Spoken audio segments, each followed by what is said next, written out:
संस्कृत की आरंभिक कीर्ति, देखिए इस समूह का उल्लेख संस्कृत की आरंभिक कीर्ति ऋग्वेद, तो यहां पे हमें क्या मिल रहा है, संस्कृत की आरंभिक कीर्ति ऋग्वेद। इसका मतलब क्या हुआ, ऋग्वेद किस में लिखा हुआ है, संस्कृत भाषा में लिखा हुआ है। डायरेक्टली देखो यहाँ पे समझो, संस्कृत की आरंभिक कीर्ति ऋग्वेद में मिलता है, तो इसका मतलब क्या हुआ कि ऋग्वेद जो है वो संस्कृत में लिखा गया है। और यही आपका प्रश्न डायरेक्टली यहाँ पे आया है कि ऋग्वेद जो है वो किस भाषा की रचना है, तो संस्कृत की भाषा की रचना है। भाई सेकंड वाला ऑप्शन यहाँ पे राइट हो जाता है आपका। तो इस तरह से आपको ढूंढने पड़ेंगे, मतलब यहाँ से जो है आपको पॉइंट्स याद रखने पड़ेंगे। वैसे सारे पॉइंट्स ही हैं पर आपको याद रखना है, बाकी इसके अंदर सारे ही पॉइंट कवर किए गए हैं जो महत्वपूर्ण है।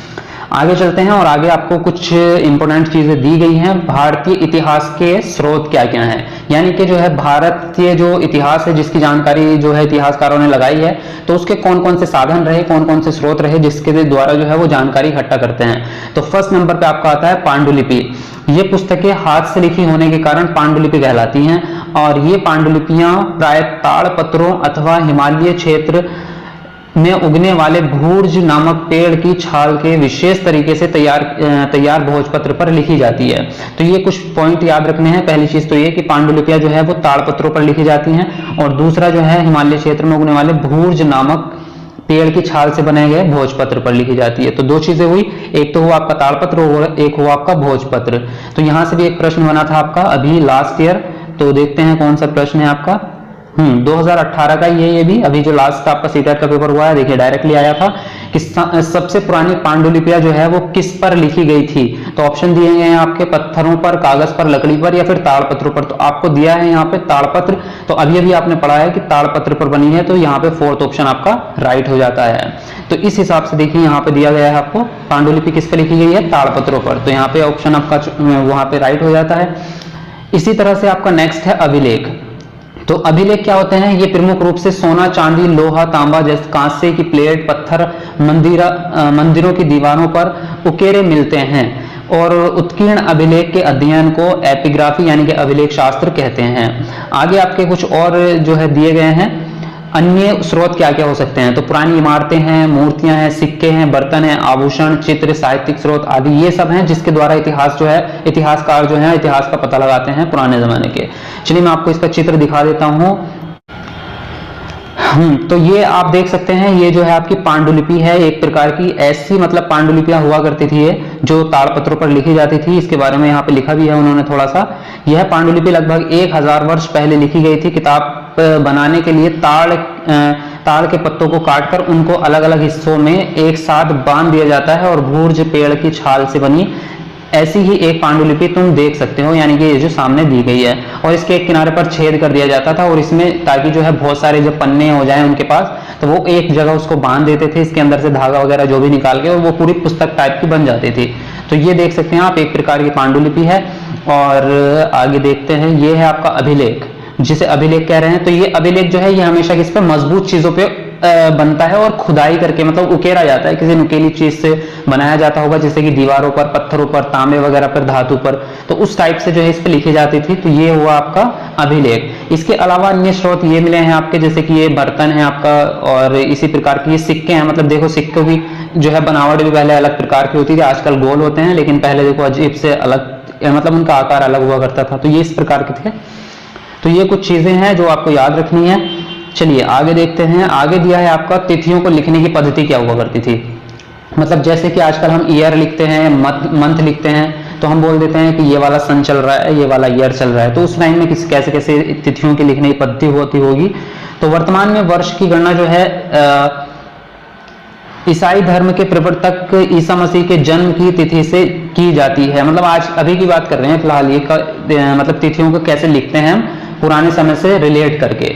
तो ईसा मसीह के जन्म से पूर्व की तिथियों को क्या कहते हैं, ईसा पूर्व। यानी कि जब ईसा मसीह का जन्म हुआ था तो उससे पहले की जो तिथियां हुई, उससे पहले की जो टाइम हम बताएंगे उसको ईसा पूर्व बोल देंगे, और जो बाद की तिथियां होंगी उसको हम ईसवी कहते हैं। जैसे कि अभी बोल देंगे हम कि 2019 ईसवी चल रहा है, तो ईसा मसीह को जो है लगभग 2019 साल हो चुके हैं जब उनका जन्म हुआ होगा, और उससे पहले का जो टाइम होगा वो ईसा पूर्व कहलाता है। आगे इन्होंने दिया है बिफोर क्राइस्ट। मतलब यह है कि ईसा पूर्व को इंग्लिश में कह सकते हैं बिफोर क्राइस्ट, जिसको शॉर्ट फॉर्म में कह सकते हैं हम बीसी तो ईसा पूर्व को कह सकते हैं E2 ऐसे करके, मतलब शॉर्टकट में लिख सकते हैं। तो ये सब चीजें हैं।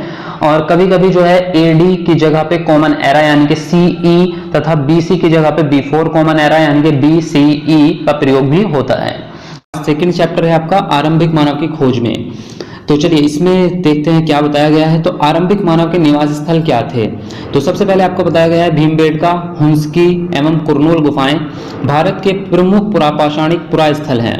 और पुरास्थल उस स्थान को कहते हैं जहां पे औजार, बर्तन और इमारतों जैसी वस्तुओं के अवशेष मिलते हैं। ये वेरी वेरी इंपॉर्टेंट है।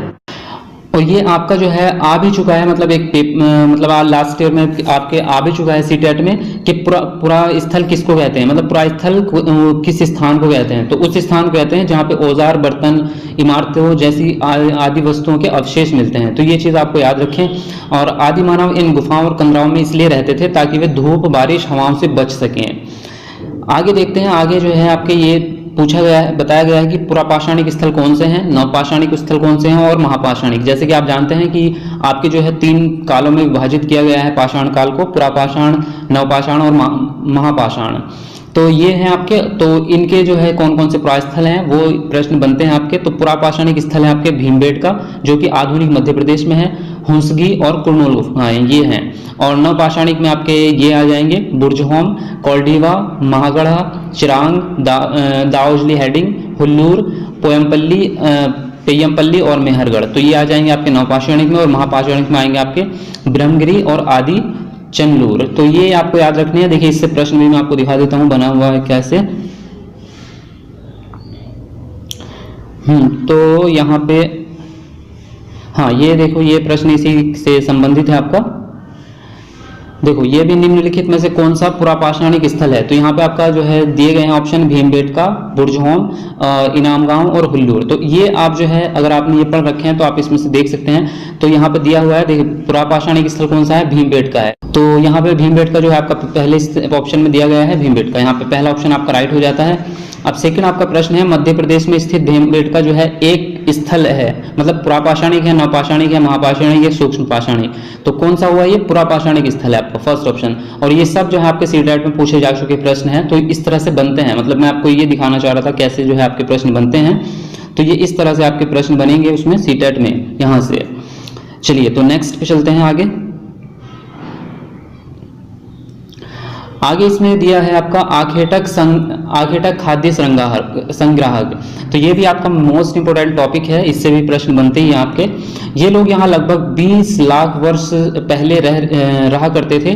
भोजन का इंतजाम करने की विधि के आधार पर उन्हें इस नाम से पुकारा जाता था, मतलब जो इन्हें नाम दिया गया है आखेटक खाद्य संग्राहक। आखेटक मतलब शिकारी थे क्योंकि, तो इसलिए आखेट को शिकार बोलते हैं, तो इसलिए उसी हिसाब से उनका नाम रख दिया था। तो ये खाने के लिए जंगली जानवरों का शिकार करते थे, मछलियां और चिड़ियां पकड़ते थे और फूल, मूल, दाने, पौधे, पत्तियां, अंडे इकट्ठा किया करते थे। तो ये इनके कुछ खाने के तरीके थे, कैसे कैसे खाना इकट्ठा करना है। आगे दिया है इन्होंने आखेटक खाद्य संग्राहक समुदाय के लोगों के एक जगह से दूसरी जगह पर घूमते रहने के कम से कम 4 कारण हो सकते हैं। मतलब कौन से 4 कारण है। तो सबसे पहला आपका दिया है जब ये एक जगह के पौधे, फल व जानवरों को खा लेते थे तो और भोजन की तलाश में इन्हें दूसरी जगह जाना पड़ता था। तो ये एक कारण तो ये हुआ आपका। दूसरा कारण ये हुआ कि ये जानवरों का शिकार करने के लिए उनके पीछे पीछे चले जाया करते थे। मतलब जैसे जानवर दूसरी जगह चले जाते थे, आवाज बदलते थे, तो ये भी उनके पीछे पीछे चले जाते थे क्योंकि ये बिल्कुल उन पर डिपेंड थे। तो अगर ये नहीं जाएंगे तो इनको भोजन नहीं मिलेगा। थर्ड आपका कारण हो सकता है यहाँ पे पेड़ पौधे, फूल, मूल अलग अलग जगहों पर अलग अलग मौसम में उगते हैं। कहने का मतलब यह है कि जब एक जगह पर रह रहे हैं जहाँ पे सर्दियों में आपके फूल, फल, सब चीजें उग रही हैं तो ये वहां पर रहेंगे। सर्दियों के बाद वहां के खाने वाली की जो चीजें हैं वो खत्म हो जाएंगी, तो इसलिए उन्हें दूसरी जगह पे जाना पड़ेगा जहाँ पे दूसरे मौसम की चीजें उग रही होंगी, इस हिसाब से। अब नेक्स्ट एक कारण, चौथा कारण है आपका कभी कभी कुछ नदियों व झीलों का पानी जो है सूख जाता है मौसम के हिसाब से, तो इसलिए पानी की तलाश में जो है इन्हें अन्य नदियों और झीलों के पास में जाना पड़ता था। तो ये 4 कारण थे इनके, और इस तरह से भी प्रश्न बनते हैं। देखो मैं आपको दिखा देता हूं, इससे भी प्रश्न बना हुआ है आपका। तो देखिए ये प्रश्न आपका बना हुआ है इससे निम्नलिखित में से कौन सा आखेटक खाद्य संग्राहक के एक स्थान से दूसरे स्थान की ओर घूमते रहने का कारण नहीं था? इसमें नहीं वाला इन्होंने पूछा है। तो आपको फर्स्ट ऑप्शन इन्होंने दिया है, एक स्थान पर रहने से संसाधनों की कमी हो जाती थी। सेकंड है उन जानवरों का पीछा करना जिनका वे शिकार करते थे। थर्ड है संसाधनों के लिए अन्य आखेटक संग्राहक खाद्य संग्राहक समूहों से संघर्ष करना। और फोर्थ है आपका जल संसाधनों की कमी। तो आप इसमें देख सकते हैं जैसे कि अभी हमने जो पढ़े हैं 4 कारण, उसमें ये वाला कारण इसमें नहीं था। संसाधनों के लिए अन्य जो है आखेटक खाद्य संग्राहक समूह से संघर्ष करना, ये ऑप्शन उसमें नहीं है। तो ये ऑप्शन आपका गलत है यहाँ पे। तो यही इसने पूछा है, नहीं वाला कौन सा है, तो थर्ड ऑप्शन आपका राइट हो जाएगा यहाँ पे। और ये भी आपका सीटेट में आ चुका है 2014 में। चलिए आगे चलते हैं। आगे इन्होंने दिया है आग की खोज। तो आग की खोज के बारे में देखते हैं। आधुनिक आंध्र प्रदेश स्थित कुर्नूल गुफा में राख के अवशेष मिले हैं आपके। तो इसका मतलब ये है कि आरंभिक लोग जो है आग जलाना सीख गए थे। आग का प्रयोग कई कार्यों के लिए, जैसे कि प्रकाश के लिए, मांस पकाने के लिए और खतरनाक जानवरों को दूर भगाने के लिए किया जाता होगा।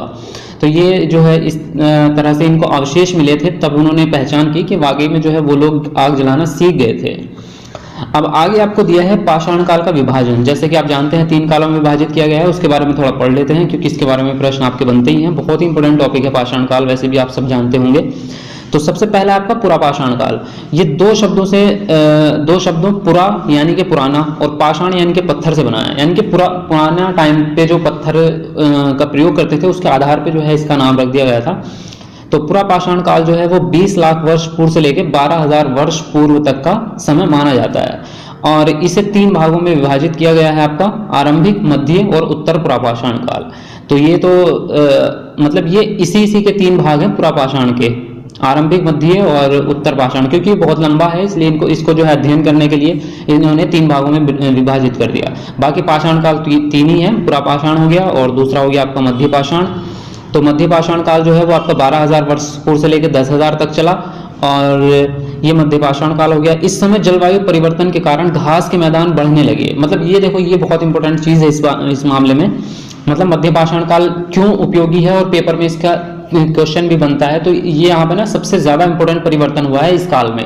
और इस काल में परिवर्तन ये हुआ कि यहीं पे खेती की शुरुआत हुई और यहीं पे जो है आपके पशुपालन की शुरुआत हुई क्यों? क्योंकि इस काल में जलवायु परिवर्तन हुआ था बहुत बड़ा था और उसकी वजह से जो है जलवायु में थोड़ी सी गर्मी हुई और बारिश वगैरह भी हुई। तो वहां पे जो है घास के मैदान उगने लगे बहुत सारे।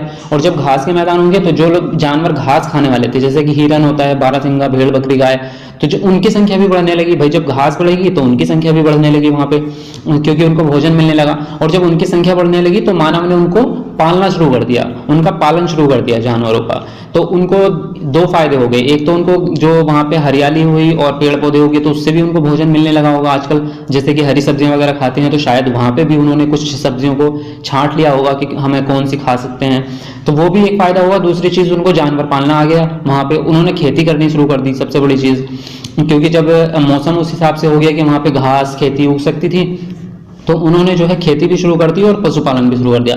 तो ये 2 सबसे बड़ी क्रांति आपकी मध्य पाषाण काल में हुई है, ये आपको बिल्कुल याद रखना है।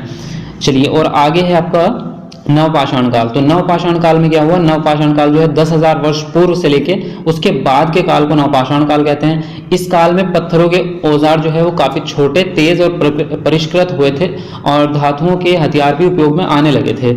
इस काल के पत्थर के औजार जो है लघु पाषाण कहलाते हैं।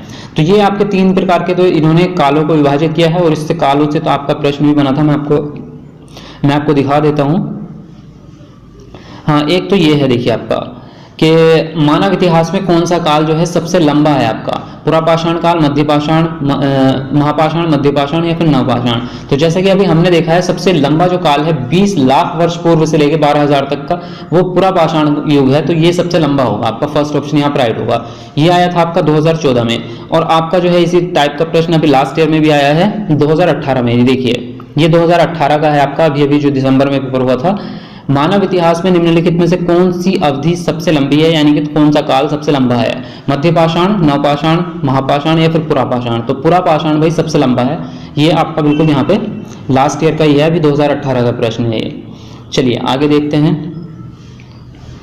आगे दिया है आपका आगे दिया है आपका शैल चित्रकला के बारे में। तो शैल चित्रकला के बारे में देखते हैं। जिन गुफाओं में लोग रहते थे उनमें से कुछ की दीवारों पर चित्र मिले हैं। इनमें कुछ सुंदर उदाहरण मध्य प्रदेश और दक्षिणी उत्तर प्रदेश की गुफाओं में मिले चित्र हैं। तो इनमें जंगली जानवरों का बड़ी कुशलता से सजीव चित्रण किया गया है। तो इससे जो है आपको एक प्रश्न बना था, मैं आपको दिखाता हूँ। इससे भी आया था शैल चित्रकला के बारे में कौन सा प्रश्न है, अभी मैं आपको दिखा देता हूँ। हाँ, ये देखिए, ये आपका शैल चित्रकला के बारे में कि यहाँ पे में प्राचीन शैल चित्रकला मिली है, मतलब स्थान पूछ रहा है। तो यहाँ पे ऑप्शन दिए हैं आपके कर्नाटक, तमिलनाडु आंध्र प्रदेश उड़ीसा और आपका मध्य प्रदेश और उत्तर प्रदेश। तो ये वाला ऑप्शन यहाँ पे राइट होता है आपका, मध्य प्रदेश और उत्तर प्रदेश, जैसे कि हमने अभी पढ़ा है मध्य प्रदेश और उत्तर प्रदेश। ये देखिए, मध्य प्रदेश और दक्षिणी उत्तर प्रदेश। तो यहाँ पे ये ऑप्शन आपका हो जाएगा। तो ये चीजें हैं आपकी, बहुत ही इंपॉर्टेंट है। और आगे एक पॉइंट और पढ़ लेते हैं, भारत में शुतुरमुर्ग। तो भारत में पुरा पाषाण युग के दौरान शुतुरमुर्ग होते थे। महाराष्ट्र के पटने पुरास्थल से शुतुरमुर्ग के अंडे के अवशेष मिले हैं, अंडों के अवशेष। तो इनके कुछ छिलकों पर चित्रांकन भी मिलता है। इन अंडों से मनके भी बनाए जाते थे। थर्ड चैप्टर है आपका भोजन संग्रह से उत्पादक तक।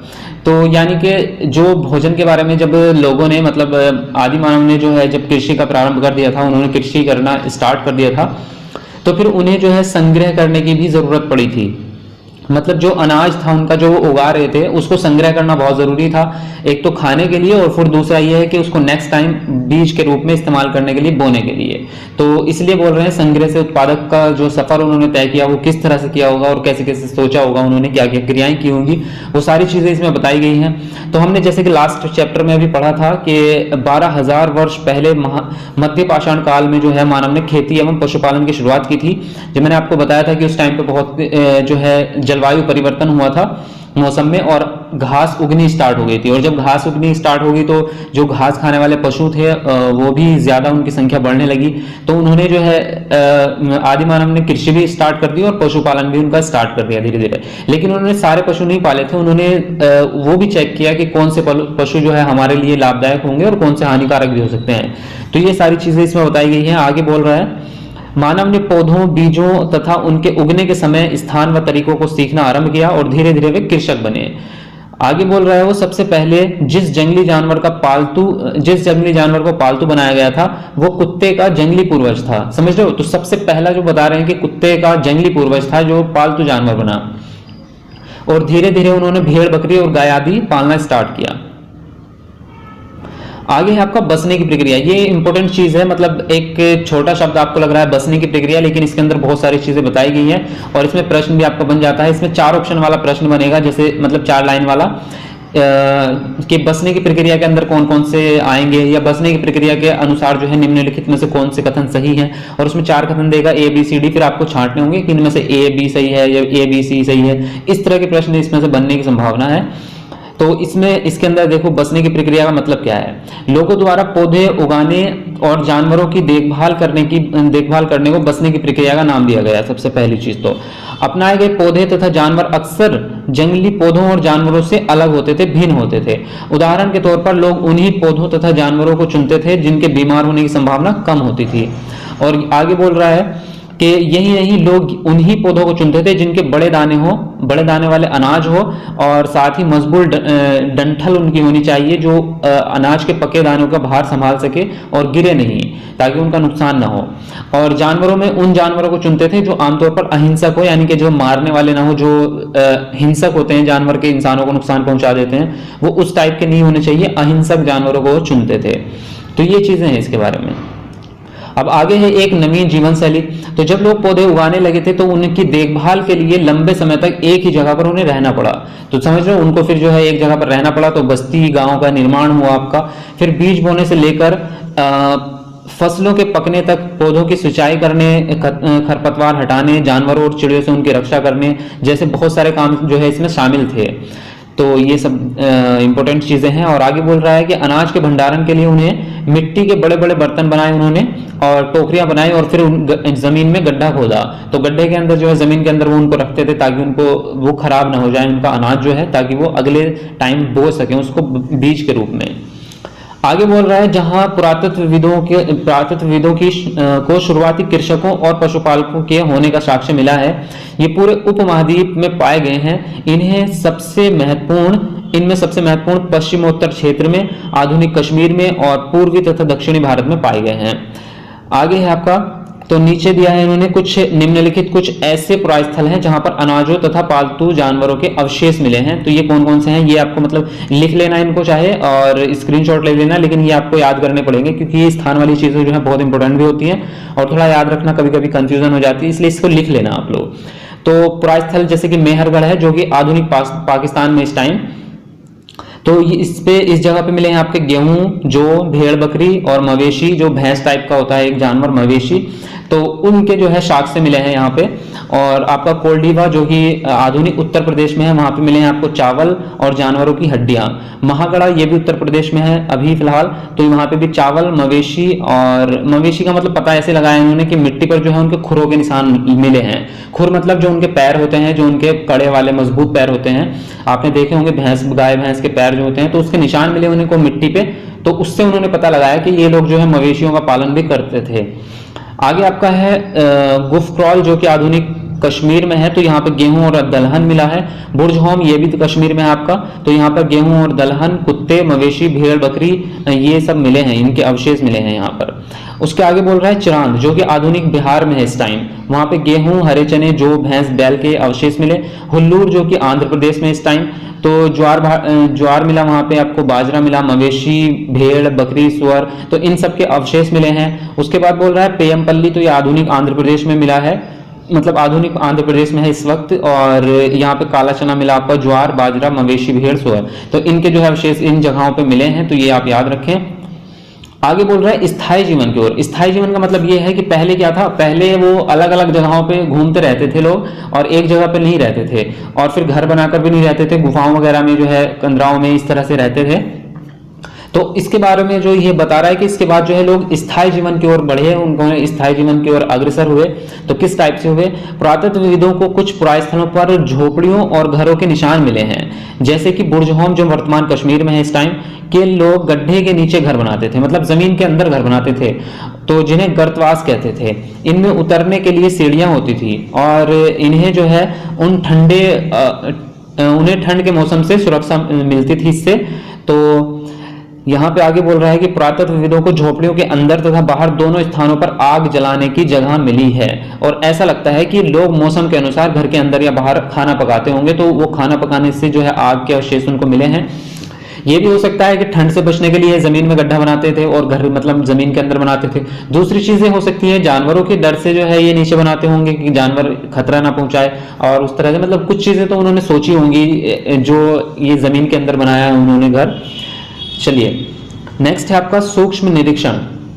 सूक्ष्म निरीक्षण का मतलब यह है कि कुछ पुरास्थल के बारे में जो है इंपॉर्टेंट चीजें हैं, पुरास्थल बताए गए हैं 2-3 और उनके बारे में क्या क्या तथ्य है, और ये बहुत ज्यादा इंपॉर्टेंट है भाई, आते ही है। मतलब इसमें से अभी जो है लास्ट ईयर आया था मृतकों को दफनाने वाला, देखो जैसे ये अभी आएगा आपके आगे, मृत्यु के बाद यहाँ के लोग मृतकों को दफना देते थे, जिनकी कब्र, जिसे कब्र कहते थे, तो ये वाला प्रश्न आया भी था अभी।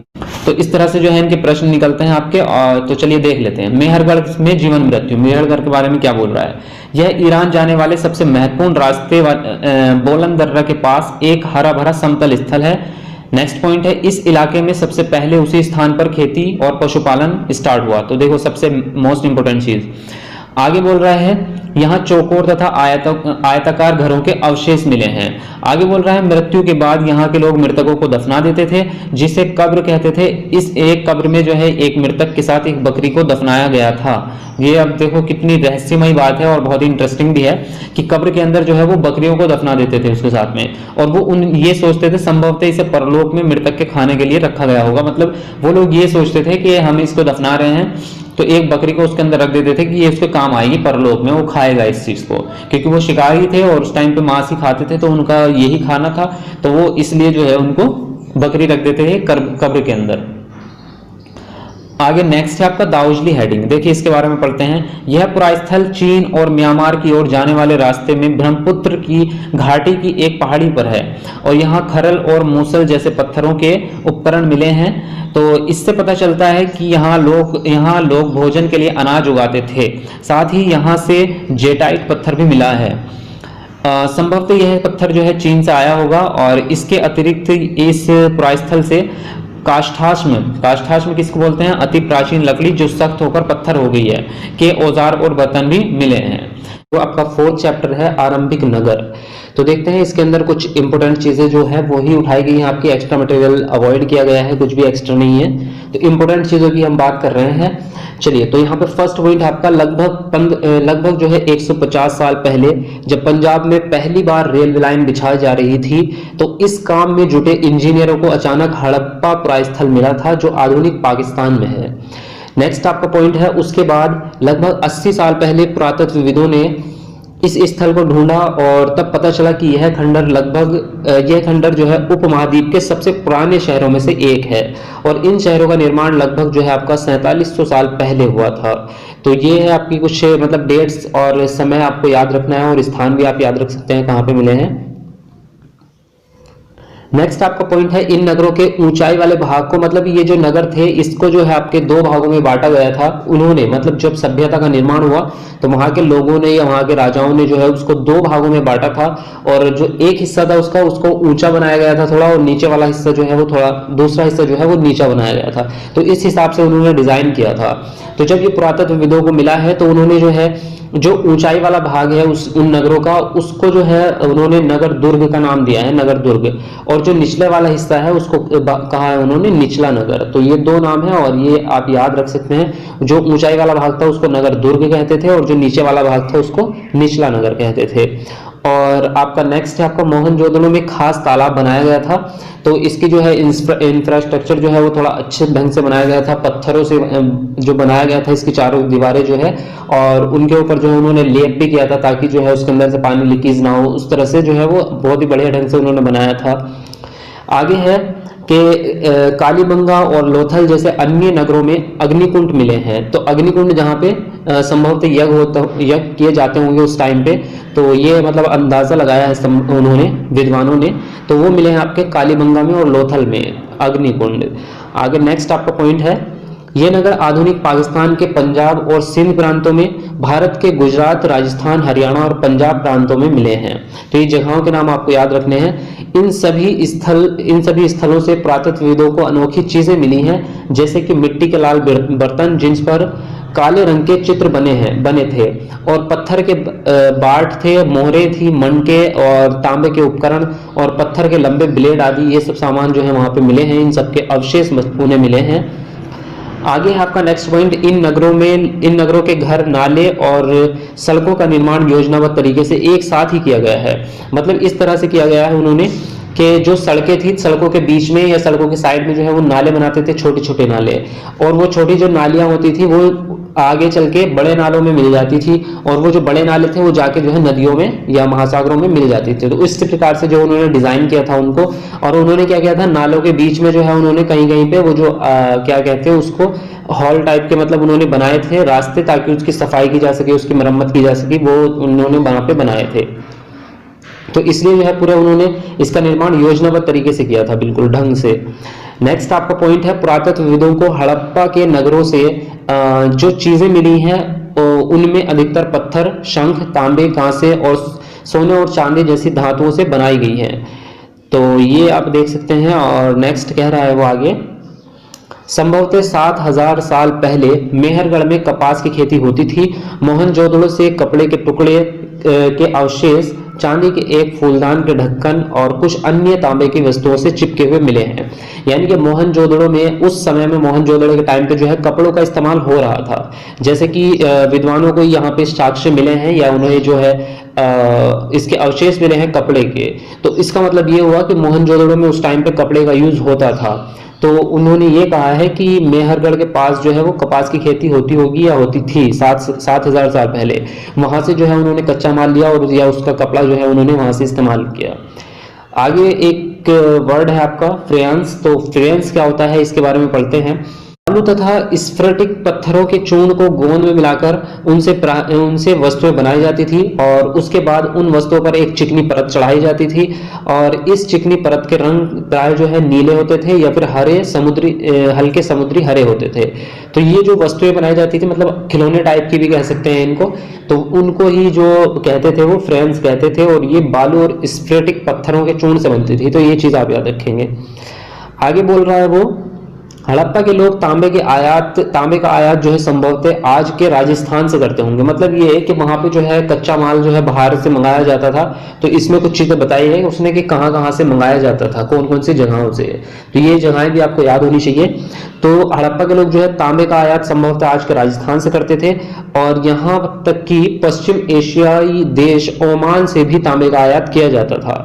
और आगे उसने लिखा है, कांसा बनाने के लिए तांबे के साथ मिलाई जाने वाली धातु टिन का आयात जो है वो आधुनिक ईरान और अफगानिस्तान से किया जाता था और सोने का आयात जो है वो आपका आधुनिक कर्नाटक से, बहुमूल्य पत्थर का आयात जो है वो गुजरात, ईरान और अफगानिस्तान से किया जाता था। तो ये चीजें आप याद रखें, इंपॉर्टेंट चीजें हैं, किस चीज का आयात जो है कहां से किया जाता है। आयात का मतलब है मंगाया कहां से जाता था। तो ये चीज आप याद रखें। नेक्स्ट आपका पॉइंट है, हड़प्पा के लोग गाय, भैंस, भेड़ और बकरियां पालते थे, यानी कि वो पशुपालन जो है वो करते थे उस टाइम पे। आगे बोल रहा है वो, गुजरात की खंभात की खाड़ी से मिलने वाली साबरमती की एक उपनदी के किनारे बसा लोथल नगर ऐसे स्थान पर बसा है जहां कीमती पत्थर जैसे कच्चा माल आसानी से मिल जाता है और यह पत्थरों, शंखों और धातुओं से बनाई हुई चीजों का एक महत्वपूर्ण केंद्र है।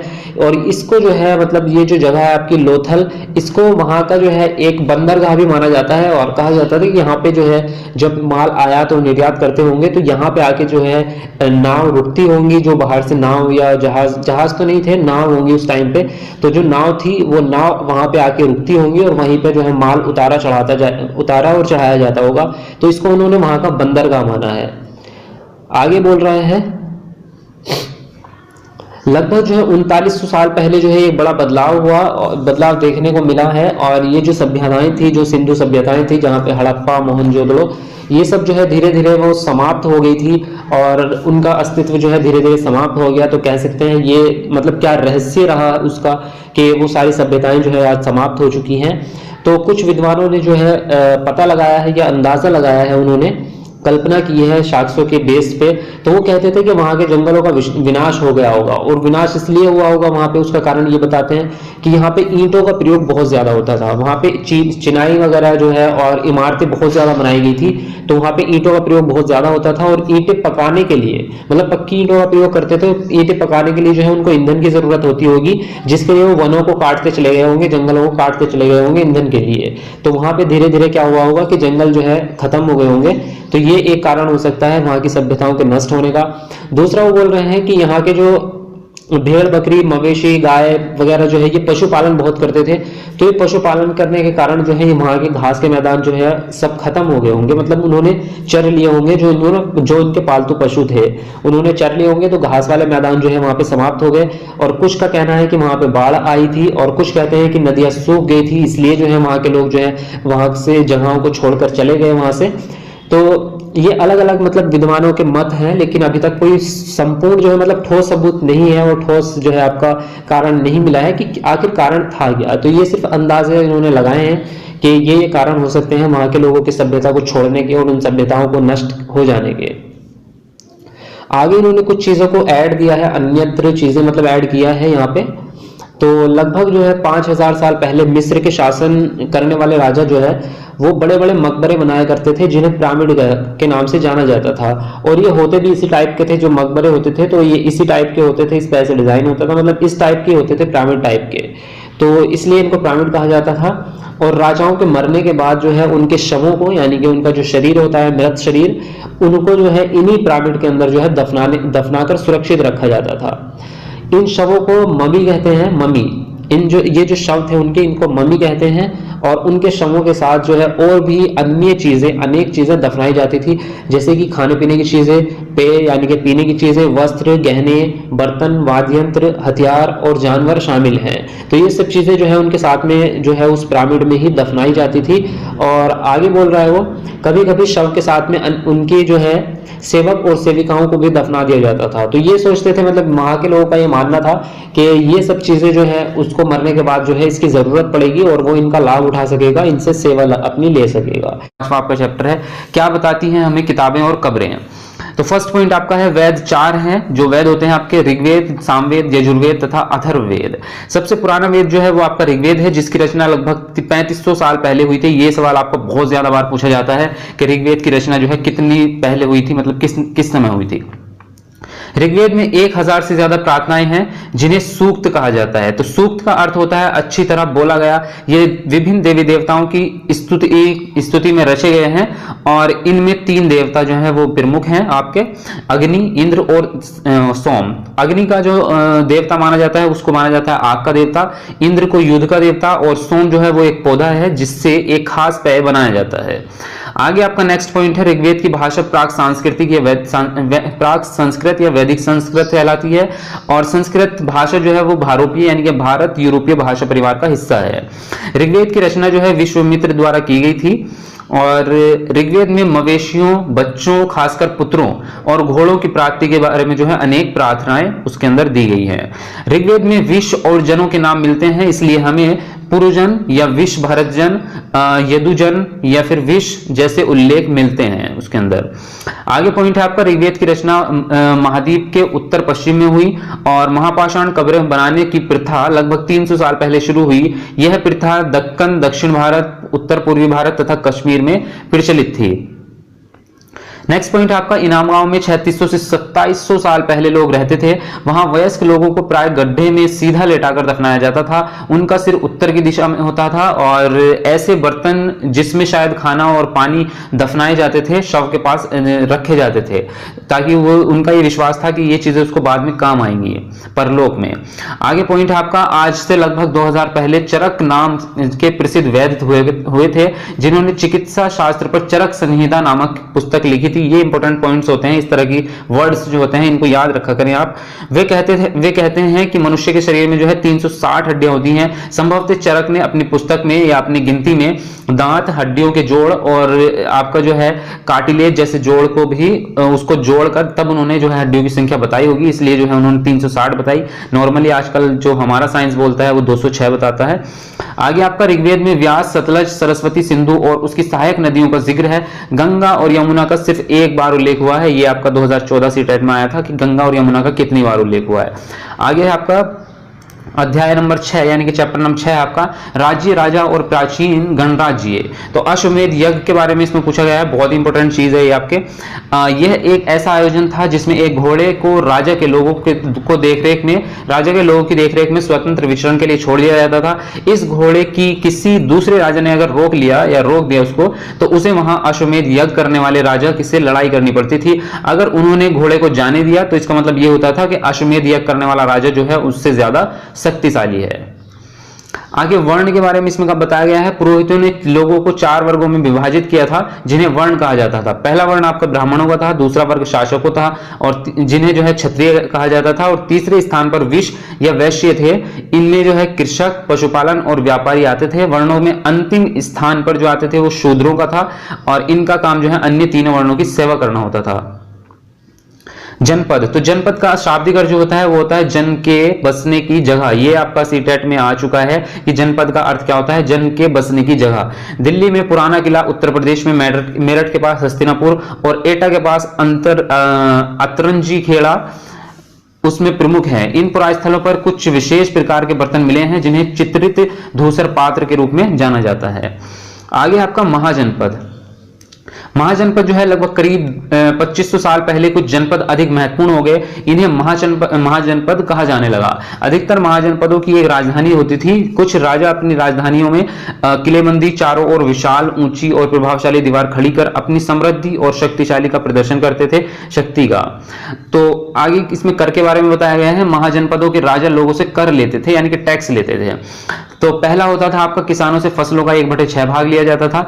दूसरा आपका कारीगरों को महीने में लगभग जो है 1 दिन राजा के लिए मुफ्त में काम करना पड़ता था। और जो तीसरी कैटेगरी की होते थे किसान, पशुपालक वगैरह, उनसे जो है पशुपालकों से उत्पादक पदार्थ, व्यापारियों से जो है वस्तुएं और आखेटकों और संग्राहकों से जंगल से प्राप्त वस्तुएं कर के रूप में उनसे ली जाती थी। आगे कृषि में परिवर्तन के बारे में इसमें कुछ कहा है। हल के फाल जो है वह लोहे के बनने लगे थे और फसलों की उपज भी बढ़ गई थी और धान को छिड़काव की बजाय रोपण यानी कि पौधे लगाकर बोया जाने लगा था। तो ये कुछ परिवर्तन हुए थे। आगे मगध के बारे में इसमें सूक्ष्म निरीक्षण दिया है थोड़ा सा। लगभग 200 सालों के भीतर मगध सबसे महत्वपूर्ण जनपद बन गया। गंगा और सोम नदी जैसी नदियां मगध से होकर बहती थी और मगध में दो बहुत ही शक्तिशाली शासक बिंबिसार और अजातशत्रु हुए हैं। तो बिहार से जो है बिहार में राजगीर, आधुनिक राजगीर जिसको हम बोलते हैं, कई सालों तक मगध की राजधानी बनी रही। उसके बाद में जो है पाटलिपुत्र यानी कि जो आज का पटना है उसको राजधानी बना दिया गया। आगे दिया है इसमें वज्जी के बारे में सूक्ष्म निरीक्षण थोड़ा सा। इसकी राजधानी वैशाली यानी कि जो आजकल बिहार है वो थी और जहां एक अलग किस्म की शासन व्यवस्था थी जिसे गण या संघ कहते थे। गण या संघ में कई शासक होते थे, कभी कभी लोग एक साथ शासन करते थे कई लोग, और जिनमें से प्रत्येक राजा कहलाता था। ये सभी राजा जो है विभिन्न अनुष्ठानों का एक साथ संपन्न करते थे यानी कि मिलजुल कर एक दूसरे की राय से इस काम को निपटाते थे। अध्याय 7 जिसमें बताया गया है नए प्रश्न नए विचार, जो है चैप्टर का नाम है आपका। तो चलिए स्टार्ट करते हैं। तो फर्स्ट पॉइंट है आपका, बौद्ध धर्म के संस्थापक गौतम बुद्ध थे। इनका जन्म जो है 2500 वर्ष पूर्व हुआ था। आगे आपका बुद्ध ने शिक्षा दी कि यह जीवन दुख और कष्टों से भरा हुआ है। कभी कभी जो हम चाहते हैं उसे प्राप्त करने के बाद भी संतुष्टि नहीं मिलती। बुद्ध ने इस लिप्सा को तृष्णा कहा है। ये ऑप्शन जो है आपका, ये प्रश्न आ चुका है ऑलरेडी सीटेट में आपका। आगे आपका पॉइंट दिया गया है उपनिषद उत्तर वैदिक ग्रंथों का हिस्सा थे। उपनिषद का शाब्दिक अर्थ है गुरु के समीप बैठना। यह भी आपका आ चुका है सीटेट में कि उपनिषद का अर्थ क्या होता है, तो यह होता है गुरु के समीप बैठना। एक एक पॉइंट काम का है भाई, बहुत ही ज्यादा इंपॉर्टेंट है। बुद्ध के त्रिरत्न कौन से हैं, ये तो आपका अभी आया है 2018 वाले में आपका पूछा गया था। तो इसमें बुद्ध, धम्म और संघ जो है ये बौद्ध धर्म के त्रिरत्न होते हैं। तो इन सब चीजों को आप नोट करते चलें, एक एक पॉइंट महत्वपूर्ण है। जैन धर्म के बारे में दिया है। जैन धर्म के सर्वाधिक महत्वपूर्ण विचारक जो है वर्धमान महावीर रहे हैं और महावीर का कहना था कि सभी जीव जीना चाहते हैं और सभी के लिए जीवन प्रिय है। आगे पॉइंट है आपका, वर्तमान रूप में उपलब्ध जैन धर्म की शिक्षाएं लगभग 1500 वर्ष पूर्व वल्लभी नामक स्थान पर लिखी गई थी। और आगे है आपका संघ के बारे में, बहुत इंपॉर्टेंट चीज है ये भी। संघ के बारे में काफी प्रश्न आपके आते हैं। महावीर व बुद्ध दोनों का ही यह मानना था कि घर का त्याग करने पर ही सच्चे ज्ञान की प्राप्ति आपकी की जा सकती है। ऐसे लोगों के लिए उन्होंने संघ नामक संगठन बनाया। संघ में रहने वाले बौद्ध भिक्षुकों के लिए बनाए गए नियम विनय पाटिका नामक ग्रंथ में आपके लिखित मिलते हैं। ये बहुत ही ज्यादा इंपॉर्टेंट है, पुस्तक का नाम आप याद रखें बिल्कुल। आगे है आपका विहार। तो विहार जो हुआ करते थे वो जैन और बौद्ध भिक्षुओं ने अपने रहने के लिए शरण स्थल बनाए जिन्हें विहार कहा जाता था। आरंभिक विहार जो है लकड़ी के बनाए जाते थे और बाद में इन्हें ईंटों का बनाया जाने लगा था। तो ये प्रश्न आपका 2014 में आया था कि आहार जो है आरंभिक विहार वो किसके बने होते थे, तो लकड़ियों के बने होते थे। मतलब एक एक पॉइंट काम का है, बिल्कुल नोट करते चले। गौतम और महावीर ने लोगों को अपनी शिक्षा प्राकृत भाषा में दी, ये याद रखें आप लोग। आगे आपका नेक्स्ट चैप्टर होता है स्टार्ट अशोक के बारे में, एक अनोखा सम्राट जिसने युद्ध को त्याग कर दिया था। इसके बारे में आपका दिया गया है। अशोक जिस साम्राज्य पर शासन करते थे उसकी स्थापना उनके दादा चंद्रगुप्त मौर्य ने लगभग 2300 साल पहले की थी। चाणक्य या कौटिल्य नाम के एक बुद्धिमान व्यक्ति ने चंद्रगुप्त की सहायता की थी। और आगे पॉइंट है आपका, चाणक्य के कई विचार जो हैं हमें अर्थशास्त्र नाम की पुस्तक में या किताब में देखने को मिलते हैं। आगे आपका साम्राज्य में बहुत से नगर थे। इनमें साम्राज्य की राजधानी पाटलिपुत्र, उज्जैन और तक्षशिला जैसे नगर प्रमुख थे। आगे पाटलिपुत्र के बारे में जो कि आधुनिक पटना है उसके बारे में कुछ दिया है इन्होंने तथ्य। यह एक विशाल और खूबसूरत नगर है।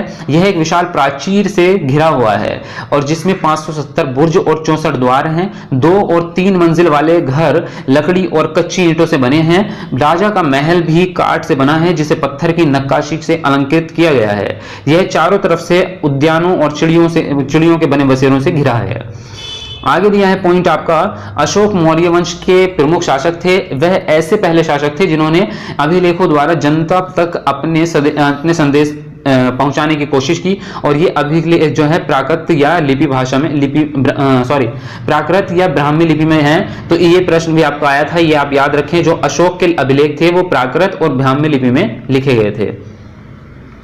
आगे आपका अशोक का कलिंग युद्ध। तो कलिंग तटवर्ती उड़ीसा का प्राचीन नाम है और अशोक ने कलिंग को जीतने के लिए एक युद्ध लड़ा था, लेकिन युद्ध जनित हिंसा और खून खराबा को देख के जो है युद्ध से उन्हें वितृष्णा हो गई और उन्होंने निर्णय लिया कि भविष्य में कभी भी युद्ध का जो है वो त्याग कर देंगे और युद्ध नहीं करेंगे। ये सबसे मेन इंपॉर्टेंट बात थी अशोक के बारे में। ये ऐसे अनोखे राजा थे जिन्होंने जो है युद्ध का त्याग कर दिया था। आगे आपका अशोक का धर्म के बारे में। अशोक का मानना था कि जैसे पिता अपने बच्चों को अच्छे व्यवहार की शिक्षा देता है, वैसे ही उनका कर्तव्य था कि अपनी प्रजा को निर्देश दें और वे बुद्ध के उपदेशों से भी प्रेरित हुए थे। चलिए एक चैप्टर और कर लेते हैं। आगे आपका चैप्टर नंबर 9 है आपका खुशहाल गांव और समृद्ध शहर। तो इसके बारे में देखते हैं। इस उपमहाद्वीप में लोहे का प्रयोग लगभग 3000 साल पहले शुरू हुआ। महापाषाण कब्रों में लोहे के औजार और हथियार बड़ी संख्या में मिलते हैं। आगे आपका इस उपमहाद्वीप में दक्षिणी और उत्तरी हिस्सों के अधिकांश गांवों में कम से कम तीन तरह के लोग रहते थे। तमिल क्षेत्रों में बड़े भूस्वामी का वेल्लमा, साधारण हलवाओं को उनवार और भूमिहीन मजदूर दास कड़ेसियार और आदिमाई कहलाते थे। आगे आपका पॉइंट दिया गया है, देश के उत्तरी हिस्सों में गांव का प्रधान व्यक्ति यानी कि ग्राम भोजक जो कहलाता था और तमिल के प्राचीनतम रचनाओं को संगम साहित्य कहते हैं। ये इंपॉर्टेंट चीज है, इसको याद रखें। इसकी रचना लगभग जो है 2300 साल पहले हो गई थी। आगे आपका पॉइंट दिया है इन्होंने, पुरातत्वविदों को इस युग के हजारों सिक्के मिलते हैं। सबसे पुराना आहत सिक्के हैं जो करीब 500 साल चले। चांदी या सोने के सिक्कों पर विभिन्न आकृतियों को आहत कर बनाए जाने के कारण जो है इन्हें आहत सिक्के माना जाता था या कहा जाता था। आगे आपका नगर के बारे में दिया है। नगर मथुरा जो है 2500 साल से भी ज्यादा समय से एक महत्वपूर्ण नगर रहा है, क्योंकि यह यातायात और व्यापार के दो मुख्य रास्तों पर स्थित था। इसमें जो है इसमें से एक रास्ता उत्तर पश्चिम से पूरब की ओर, दूसरा उत्तर से दक्षिण की ओर जाने वाला था और शहर के चारों ओर जो है किलेबंदी की गई थी और इसमें अनेक मंदिर थे। लगभग जो है 2000 पहले मथुरा कुषाणों की दूसरी राजधानी बनी। नेक्स्ट पॉइंट आपका, मथुरा में प्रस्तर खंजे और मूर्तियों के अनेक अभिलेख मिलते हैं। आगे आपका दिया है आरिकामेडु के बारे में कुछ तथ्य। लगभग 2200 से 1900 साल पहले आरिकामेडु एक पत्तन था जहां दूर दूर से आए जहाजों के सामान उतारे जाते थे। यहां ईंटों से बना एक ढांचा मिला है जो संभवतः गोदाम रहा होगा। आगे दिया है इन्होंने, यहाँ भूमध्य सागरीय क्षेत्र के एम्फोरा जैसे पात्र मिले हैं। ये एम्फोरा जो है महत्वपूर्ण चीज है, इसके बारे में प्रश्न शायद लास्ट ईयर आया था आई थिंक, या 2016 में इससे प्रश्न बना था।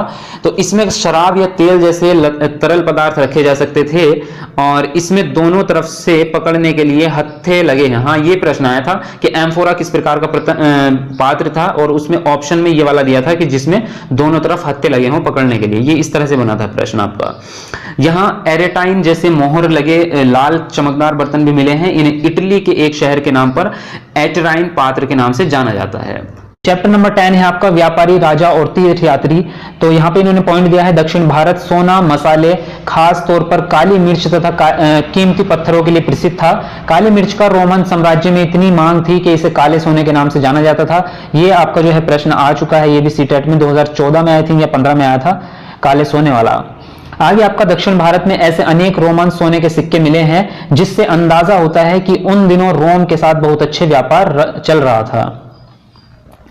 आगे आपका पॉइंट है, संगम कविताओं में मुवेंदार की चर्चा मिलती है। यह एक तमिल शब्द है जिसका अर्थ 3 मुखिया है। इसका प्रयोग 3 शासक परिवारों चोल, चेर तथा पांडे के लिए किया जाता था। और रेशम बनाने की तकनीक का आविष्कार जो है सबसे पहले चीन में करीब 7000 साल पहले हुआ था। आगे आपका बौद्ध धर्म के विस्तार के बारे में, प्रसार के बारे में दिया है। कुषाणों का सबसे प्रसिद्ध राजा कनिष्क था। उसने करीब 1900 साल पहले शासन किया। उसके बाद एक बौद्ध परिषद का गठन हुआ जिसमें एकत्र होकर विद्वान महत्वपूर्ण विषयों पर विचार विमर्श करते थे। आगे पॉइंट है आपका, बुद्ध की जीवनी के रचयिता जो है वो अश्वघोष है। कनिष्क के दरबार में रहते थे जो अश्वघोष है ये। और आगे दिया है उसने, इस समय बौद्ध धर्म की एक नई धारा महायान का विकास हुआ। इसकी 2 प्रमुख विशेषताएं थी। पहली तो ये थी कि मूर्तियों में बुद्ध की उपस्थिति सिर्फ कुछ संकेतों के माध्यम से दर्शाई जाती थी, पर अब उनकी प्रतिमाएं बनाई जाने लगी और इनमें से अधिकांश मथुरा में जो कुछ तक्षशिला में बनाई गई थी। और दूसरा परिवर्तन बोधिसत्व में आस्था को लेकर आया था। बोधिसत्व उन्हें कहते हैं जो ज्ञान प्राप्त के बाद एकांतवास करते हुए ध्यान साधना कर सकते हैं। आगे आपका पॉइंट है, धीरे धीरे बोधिसत्व की पूजा मध्य एशिया, चीन, कोरिया और जापान तक भी फैल गई थी। और आगे है आपका, भारत की यात्रा पर आया चीनी बौद्ध तीर्थ यात्री जिसका नाम था फाशियन, काफी प्रसिद्ध है। यह करीब 1600 साल पहले आया था। और जो आपका श्वेत त्सांग है, यह भी आपका एक चीनी यात्री था, ये आया था 1400 साल पहले। और करीब 50 साल बाद उसके इत्सिंग आया। तो ये 3 यात्री थे जो बौद्ध तीर्थ यात्री कहलाते हैं, तो इनके नाम आप याद रखें। श्वेत त्सांग जो था वो भूमार्ग से चीन वापस लौटा। इसने बुद्ध की मूर्तियां तथा 600 से अधिक पांडुलिपियां प्राप्त की थी, यानी कि एकत्रित की थी इसने, और उनमें से 50 खो गई थी। उसने जो है अपना बाकी जीवन इन पांडुलिपियों को संस्कृत से चीनी अनुवाद करने में लगा दिया। तो यहां पे खत्म होता है चैप्टर नंबर 10 और शुरू होता है आपका चैप्टर नंबर 11 यानी कि अध्याय 11, नए साम्राज्य और राज्य। तो यहाँ पे फर्स्ट पॉइंट आपका, प्रशस्ति एक विशेष किस्म का अभिलेख होता है। यह एक संस्कृत शब्द है जिसका अर्थ प्रशंसा होता है। तो समुद्रगुप्त की प्रशस्ति के बारे में देखते हैं क्या लिखा है। कवि ने इसमें राजा की एक युद्धों को जीतने वाला राजा, विद्वान तथा एक उत्कृष्ट कवि के रूप में भरपूर प्रशंसा की है। गुप्त वंश के प्रथम शासक जो थे वो चंद्रगुप्त थे, जिन्होंने महाराजाधिराज जैसी बड़ी उपाधि धारण की थी। आगे आपका हर्षवर्धन और हर्षचरित, इसके बारे में हर्षवर्धन ने जो है करीब 1400 साल पहले शासन किया। उनके दरबारी कवि बाणभट्ट ने संस्कृत में उनकी जीवनी लिखी है जिसका नाम है हर्षचरित्र। आगे आपका पल्लव, चालुक्य और पुलकेशियन द्वितीय। तो पल्लवों का राज्य उनकी राजधानी कांचीपुरम के आसपास के क्षेत्रों से लेकर कावेरी नदी के डेल्टा तक फैला था, जबकि चालुक्यों का राज्य कृष्णा तथा तुंगभद्रा नदियों के बीच स्थित था। और आगे इसमें दिया है आपका, चालुक्यों की राजधानी ऐहोल थी, यह एक प्रमुख व्यापारिक केंद्र था। और पुलकेशियन द्वितीय सबसे प्रसिद्ध चालुक्य राजा था। उनके बारे में हमें उनके दरबारी कवि रवि कीर्ति द्वारा रचित प्रशस्ति से पता चलता है। आगे आपका अध्याय नंबर 12 जो है, इमारतें, चित्र तथा किताबें।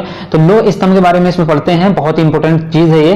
दिल्ली में कुतुब मीनार के परिसर में खड़ा यह लोह स्तंभ भारतीय शिल्पकारों की कुशलता का एक अद्भुत उदाहरण है। इसकी ऊंचाई 7.2 मीटर है और इसका वजन 3 टन से भी ज्यादा है। इसका निर्माण लगभग 1500 साल पहले हुआ था। आगे है आपका ईंटों और पत्थरों की इमारतें। तो स्तूप का शाब्दिक अर्थ टीला होता है। ये स्तूप गोल, लंबे, बड़े, छोटे थे। उन सब में एक समानता थी कि सभी स्तूपों के भीतर एक छोटा सा डिब्बा रखा जाता था। आगे है, इस काल में आरंभिक हिंदू मंदिरों का भी निर्माण किया गया। इसमें विष्णु, शिव तथा दुर्गा जैसी देवी देवताओं की पूजा होती थी। मंदिरों का सबसे महत्वपूर्ण हिस्सा गर्भगृह होता था, जहां मुख्य देवी या देवताओं की मूर्ति रखा जाता था। तो यहाँ पे जो है ये बहुत इंपॉर्टेंट है, इस तरह के वर्ड जो है प्रश्न ये आ भी चुका है और आने की संभावना भी है। जैसे कि गर्भगृह जो है शब्द है और मंडप जैसे शब्द होते हैं, तो इनके बारे में काफी प्रश्न आ जाते हैं आपके। अधिकतर मंदिरों में मंडप नाम की एक जगह होती थी। यह एक सभागार होता था जहां पर लोग इकट्ठा होते थे। आगे चित्रकला के बारे में यहाँ पे कुछ दिया है, देखते हैं। अजंता में सैकड़ों सालों में अनेक गुफाएं खोदी गई। इनमें से कुछ को चित्रों द्वारा सजाया गया था। इन चित्रों के रंग 1500 साल बाद भी चमकदार हैं। ये रंग पौधों तथा खनिजों से बनाए गए थे। और आगे है आपका, करीब 1800 साल पहले एक प्रसिद्ध तमिल महाकाव्य जिसका नाम था सिलप्पदिकारम की रचना इलांगो नामक कवि ने की थी। और आगे है आपका, एक और तमिल महाकाव्य मणिमेखलाई को करीब 1400 साल पहले सतनार द्वारा लिखा गया था। और इसी काल में जुड़ी कहानियों में पुराण भी शामिल है। पुराण का शाब्दिक अर्थ होता है आपका प्राचीन या पुराण। पुराण में विष्णु, शिव, दुर्गा और पार्वती जैसी देवी देवताओं की जुड़ी कहानियां हैं। उसके बाद में आपका विज्ञान की पुस्तकें। तो यहाँ पे आर्यभट्ट के बारे में कुछ दिया है इन्होंने। इसी समय गणितज्ञ एवं खगोल शास्त्री आर्यभट्ट ने आर्यभट्टियम नामक जो लिखी थी, अपनी पुस्तक लिखी थी। और ये पुस्तक जो थी उनकी संस्कृत भाषा में थी। ये भी प्रश्न बना था, आई थिंक इसमें लिखा भले ही नहीं है, लेकिन इस चीज को आपको जानना जरूरी है। तो इसमें जो है उन्होंने लिखा कि दिन और रात पृथ्वी के अपनी धुरी पर चक्कर काटने की वजह से होते हैं। उन्होंने ग्रहण के बारे में भी एक वैज्ञानिक तर्क दिया था। और उन्होंने जो है वृत्त की परिधि को मापने की एक विधि ढूंढ निकाली थी। तो ये कुछ तथ्य हैं इसके बारे में। और तो भाई यहाँ पे जो है आपके कक्षा 6 के हो जाते हैं नोट्स कंप्लीट आपके, और यहाँ पे कक्षा 7 के हम स्टार्ट कर लेते हैं। तो कक्षा बिल्कुल हम चैप्टर वाइज लेके चल रहे हैं, जिसका नाम है हमारे अतीत सेकंड, यानी कि 6 वाली जो थी उसका नाम था हमारे अतीत फर्स्ट, इतिहास की बुक। तो यहाँ पे चैप्टर नंबर फर्स्ट है आपका नए राजा एवं राज्य। तो इसके बारे में देखते हैं, पढ़ते हैं थोड़ा सा। 8वीं सदी के मध्य में एक राष्ट्रकूट प्रधान दंती दुर्ग ने अपने चालुक्य स्वामी की अधीनता से इंकार कर दिया और उसे हराया और हिरण्यगर्भ सोने का गर्भ नामक एक अनुष्ठान किया। अब ये अनुष्ठान जो है इसके बारे में देखते हैं, यह होता क्या था। यह अनुष्ठान ब्राह्मणों की सहायता से संपन्न किया जाता था। तो यह माना जाता था कि इससे याजक जन्म का क्षत्रिय ना होते हुए भी क्षत्रिय के रूप में दोबारा क्षत्रित्व प्राप्त कर लेगा। यानी कि ये जो है हिरण्यगर्भ जो नामक अनुष्ठान था, इस अनुष्ठान के करने के बाद उसको क्षत्रिय की उपाधि या क्षत्रिय का एक यही कहेंगे कि उपाधि सम्मान उसको मिल जाता था, भले ही वो जन्म से भले ही ना हो। आगे आपका है कदम मयूर शर्मन और गुर्जर प्रतिहार हरिश्चंद्र ब्राह्मण थे जिन्होंने अपने परंपरागत पेशे को छोड़कर शस्त्र को अपनाया था। उसके बाद है आपका राज्यों में प्रशासन। तो इन नए राजाओं में से कईयों ने महाराजाधिराज राजाओं के राजा जो है और त्रिभुवन चक्रवर्ती, 3 भवनों का स्वामी और इसी तरह की अन्य भारी भरकम उपाधियां धारण की हैं। और राजा लोग प्राय ब्राह्मणों को भूमि अनुदान से पुरस्कृत करते थे। ये ताम्र पत्रों पर अभिलेखित होते थे जो भूमि पाने वालों को दिए जाते थे। आगे है आपका 12वीं शताब्दी में एक वृहत संस्कृत काव्य भी रचा गया जिसमें कश्मीर पर शासन करने वाले राजाओं का इतिहास दर्ज है। इसे कलहण नामक एक रचनाकार द्वारा रचा गया था। उसके बाद है आपका धन के लिए युद्ध। तो यहाँ पे धन के लिए काफी युद्ध हुए थे, बहुत ज्यादा, और इसके बारे में प्रश्न भी आते हैं आपके। एक विशेष रूप से वांछनीय क्षेत्र था गंगा घाटी में कन्नौज नगर, और गुर्जर प्रतिहार राष्ट्रकूट और पाल वंशों के शासक सदियों तक कन्नौज के ऊपर नियंत्रण को लेकर आपस में लड़ाई करते रहे। चूंकि इन लंबी लड़ाई में 3 पक्ष थे, इसलिए इसे इतिहासकारों ने इसकी चर्चा त्रिपक्षीय संघर्ष के रूप में की है। आगे आपका अफगानिस्तान के गजनी का सुल्तान महमूद ऐसे शासकों में से सबसे प्रसिद्ध है। वह लगभग हर साल उपमहाद्वीप पर हमला करता था और उसका निशाना थे संपन्न मंदिर, जिनमें गुजरात का सोमनाथ मंदिर भी शामिल था। महमूद जो था धन को उठा ले गया, उसका बहुत बड़ा हिस्सा उसने गजनी में एक वैभवशाली राजधानी निर्माण करने में खर्च किया। और सुल्तान महमूद ने उपमहाद्वीप का लेखा जोखा लिखने के लिए काम जो था एक विद्वान अल बरूनी को सौंपा था। उनकी अरबी में लिखी कीर्ति जो है किताबुल हिंद आज भी इतिहासकारों के लिए एक महत्वपूर्ण स्रोत है। तो ये इसके बारे में आपने वैसे भी पहले भी सुना होगा ईवीएस वगैरह में। चोल राज्य, तो राजराज प्रथम जो थे, जो सबसे शक्तिशाली चोल शासक माना जाता है, 958 में राजा बने और राजराज के पुत्र राजेंद्र प्रथम ने उसकी नीतियों को जारी रखा और उसने गंगा घाटी, श्रीलंका, दक्षिण पूर्व एशिया के देशों पर हमला किया। इन अभियानों के लिए उसने जल सेना भी बनाई थी। और आगे आपका चौल मंदिर के बारे में है। तो चौल मंदिर काफी इंपोर्टेंट टॉपिक है। मंदिर सिर्फ पूजा आराधना के स्थान नहीं थे, वे आर्थिक, सामाजिक और सांस्कृतिक जीवन के केंद्र भी थे। मंदिर के साथ जुड़े हुए शिल्पों में सबसे विशिष्ट था कांस्य प्रतिमाएं बनाने का काम। चोल कांस्य प्रतिमाएं संसार की सबसे उत्कृष्ट कांस्य प्रतिमाओं में से गिनी जाती हैं। और आगे आपका है साम्राज्य का प्रशासन।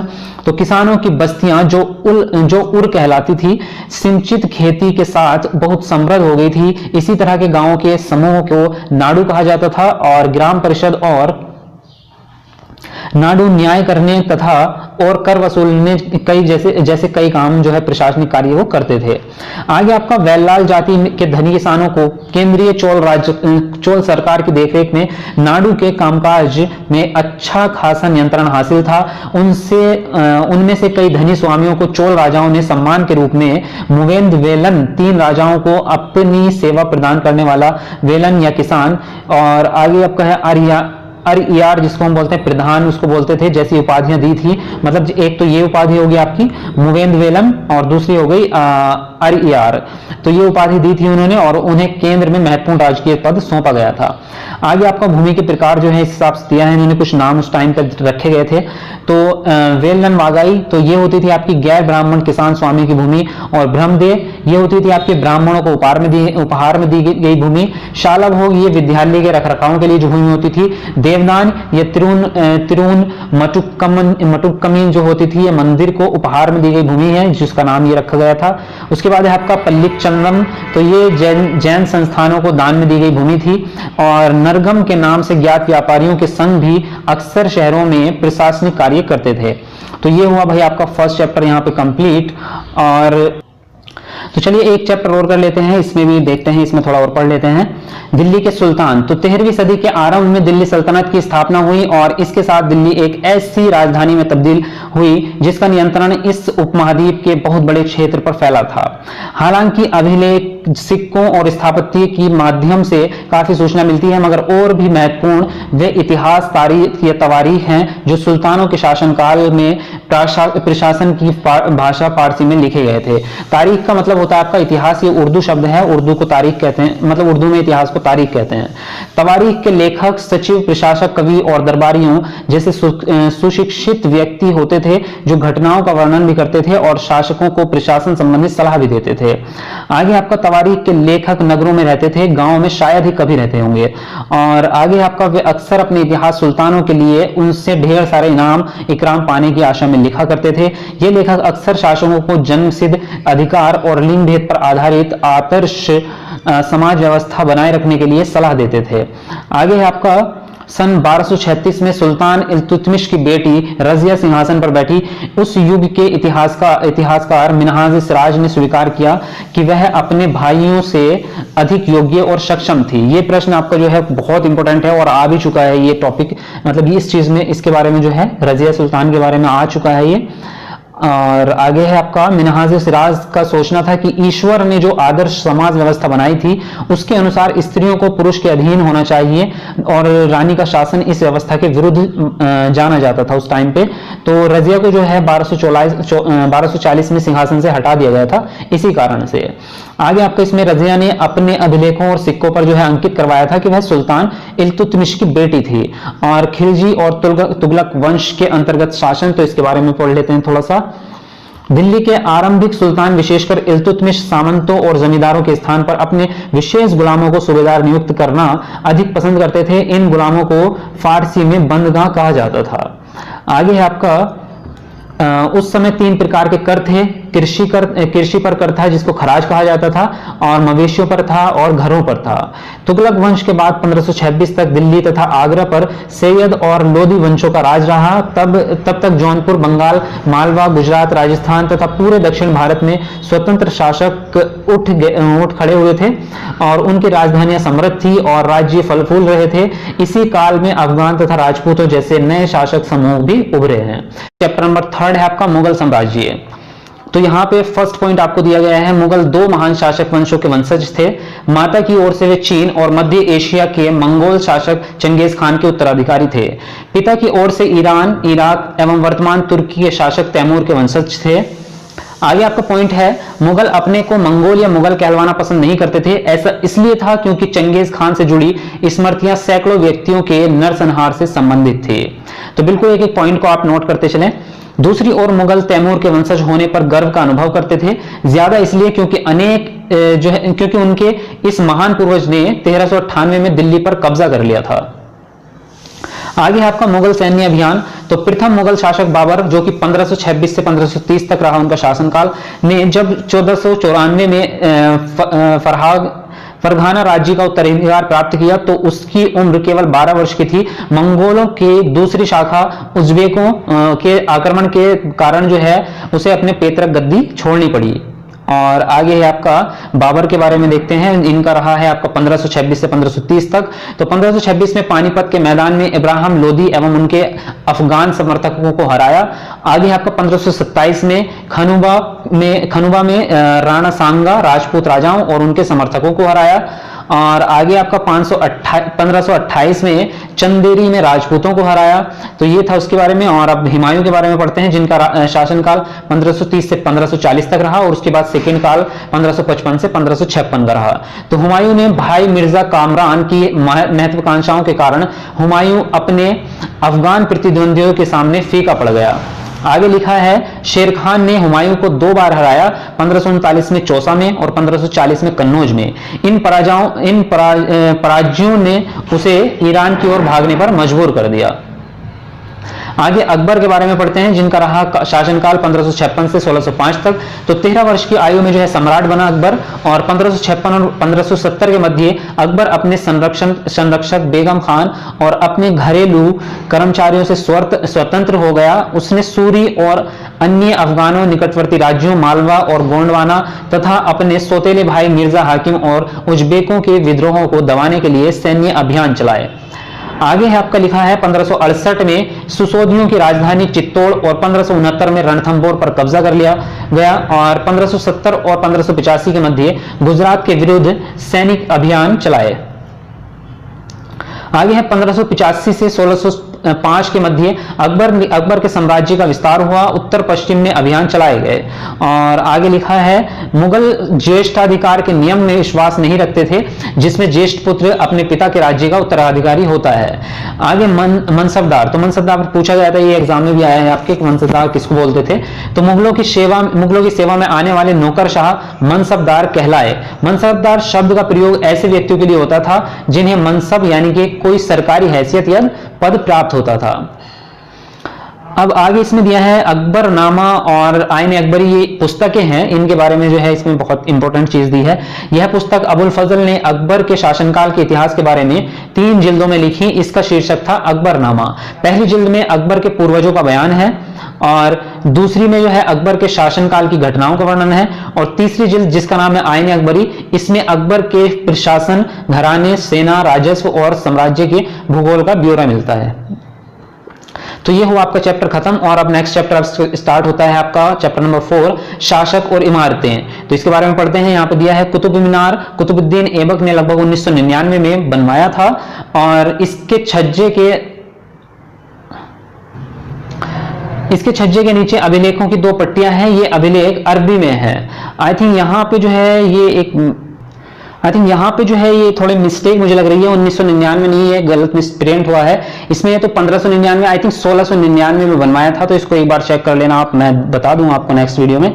चलिए, तो यहाँ पे जो है आगे है 7वीं और 10वीं शताब्दी के मध्य वास्तुकार भवनों में और अधिक कमरे, दरवाजे और खिड़कियां बनाने लगे। छत, दरवाजे और खिड़कियां अभी भी 2 ऊर्ध्वाधर खंभों के आर पार एक अनुप्रस्थ क्षैतिज रखकर बनाए जाते थे। वास्तुकला की यह शैली अनुप्रस्थ टोडा निर्माण कहलाई जाती थी।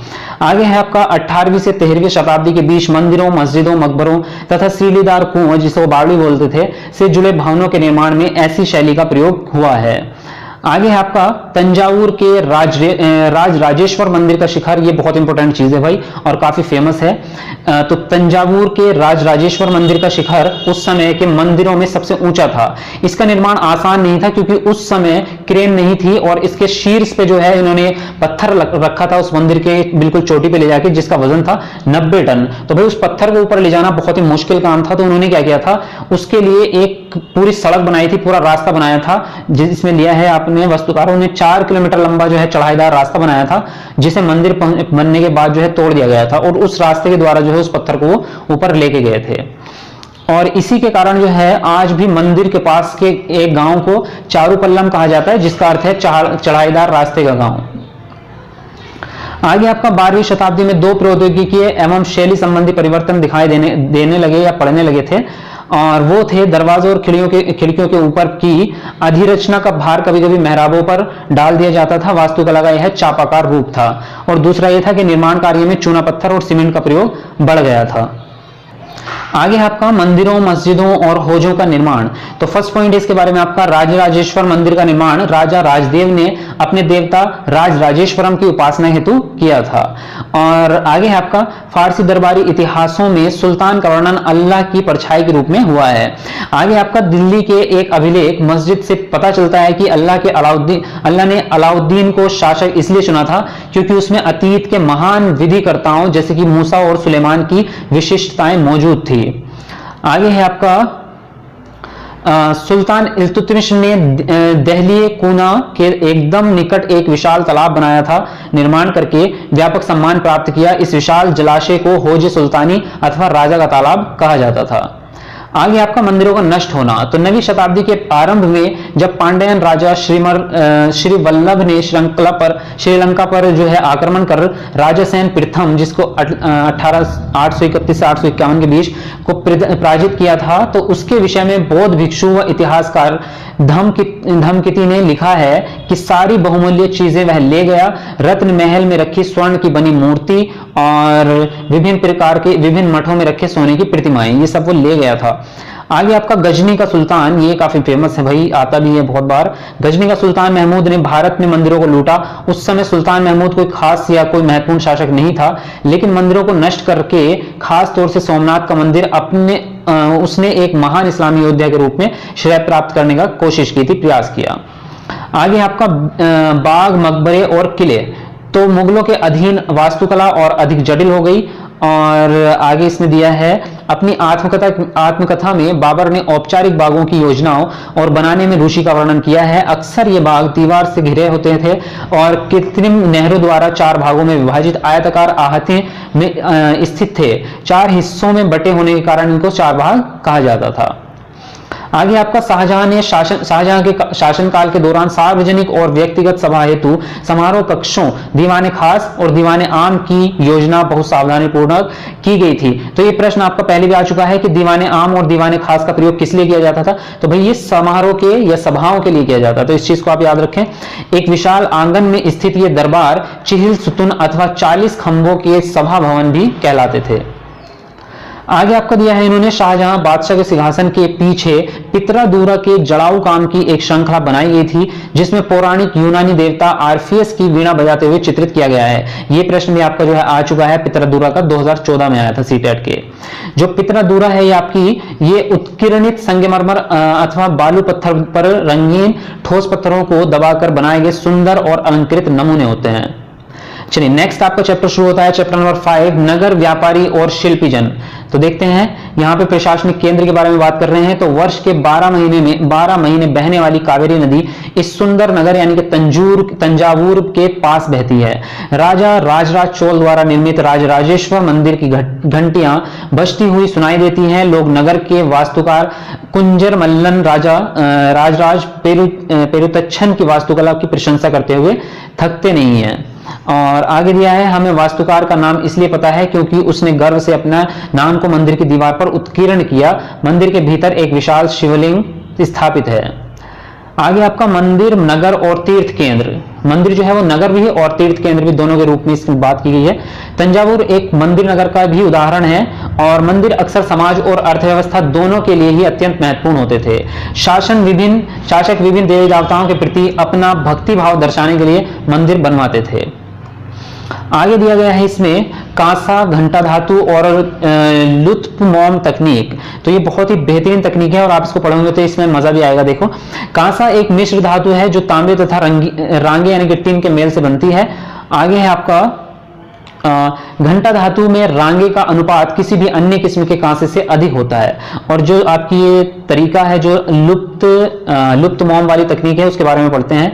तो इसमें चोलकालीन कांस्य मूर्तियां लुप्त मोम तकनीक से बनाई जाती थी। इस प्रविधि के अंतर्गत क्या होता था, ये सबसे पहले तो मोम की एक प्रतिमा बनाई जाती थी, उसके बाद में उस पर चिकनी मिट्टी से पूरी तरह उसको लीप दिया जाता था और सूखने के लिए छोड़ दिया जाता था। जब वह पूरी तरह सूख जाती थी तो उसे गर्म करके एक छोटे से छेद के द्वारा उसके अंदर से मोम को बाहर निकाल लिया जाता था और मोम को बाहर निकालने के बाद जो है उसी छेद से उसके अंदर जो धातु थी, पिघली हुई धातु, उसको अंदर उसके अंदर भर दिया जाता था। और जब वो ठंडी हो जाती थी तो उसके बाद में क्या करेंगे, जब ठंडी होने के बाद अंदर जो है वो धातु जम जाएगी उसी आकार में और बाहर की जो मिट्टी रहेगी उसको वो हटा देते थे और उसको साफ कर देते थे और उसके बाद जो है निकली प्रतिमा को वो साफ करके चमका देते थे। तो बहुत बेहतरीन टेक्निक थी और बहुत ही अच्छी है, आज भी यूज होती है। नगरों में आमतौर पर मंडपिका जिसको मंडी कहते थे वो होती थी, जहां पर गांव वाले अपनी उपज बेचते थे जो कृषि करते थे। और उनसे ऐसी गलियां थी जहां पे दुकानें और बाजार होते थे तो उनको क्या कहते थे, हट कहते थे उनको।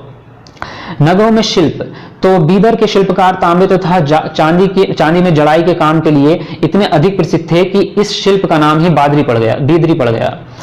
आगे इसमें दिया है पांचाल अर्थात विश्वकर्मा समुदाय जिसमें सुनार, कसेरे, लोहा, राजमिस्त्री और बढ़ई शामिल थे, मंदिरों के निर्माण के लिए आवश्यक थे। इसके अलावा वे राजमहलों, बड़े बड़े भवनों, तालाबों तथा जलाशयों के निर्माण में भी अपनी महत्वपूर्ण भूमिका अदा करते थे। इसी प्रकार सालियार या केकुलार जैसे बुनकर भी समृद्धिशाली समुदाय बन गए थे और वे मंदिरों को भारी दान दक्षिणा दिया करते थे। यहाँ से स्टार्ट करेंगे चैप्टर नंबर 6 जिसका नाम है जनजातियां, खानाबदोश और एक जगह बसे हुए समुदाय। तो चलिए इसके बारे में पढ़ते हैं। तो यहाँ पे फर्स्ट पॉइंट दिया है, उपमहाद्वीप के कई समाज ब्राह्मणों द्वारा सुझाए गए सामाजिक नियमों और कर्म कांडों को नहीं मानते थे और ना ही वे कई असमान वर्णों में विभाजित थे। अक्सर ऐसे समाजों को जनजातियां कहा जाता रहा है। आगे पॉइंट है आपका, कुछ जनजातियां खानाबदोश थीं और वे एक जगह से दूसरी जगह घूमती रहती थी। जनजातीय समूह संयुक्त रूप से भूमि और चरगाहों पर नियंत्रण रखते थे। आगे आपका पॉइंट है, जनजातीय लोग भी लिखित दस्तावेज नहीं रखते थे, लेकिन समृद्ध रीति रिवाजों और वाचिक मौखिक परंपराओं का वे संरक्षण करते थे। ये परंपराएं हर नई पीढ़ी को विरासत में मिलती थी। आज के इतिहासकार जनजातियों का इतिहास लिखने के लिए इन वाचिक परंपराओं का इस्तेमाल करने लगे हैं। ये प्रश्न आपका आया था अभी सीटेट में कि जो ये जनजातीय लोग जो है लिखित दस्तावेज नहीं रखते, तो फिर इतिहासकार जो थे वो किस तरह से इतिहास लिखते हैं उनके बारे में, तो उसका आंसर यही था आपका कि वाचिक परंपराओं का इस्तेमाल करते हैं। आगे आपका पॉइंट है, उत्तर पश्चिम में एक और विशाल एवं शक्तिशाली जनजाति थी बलोच।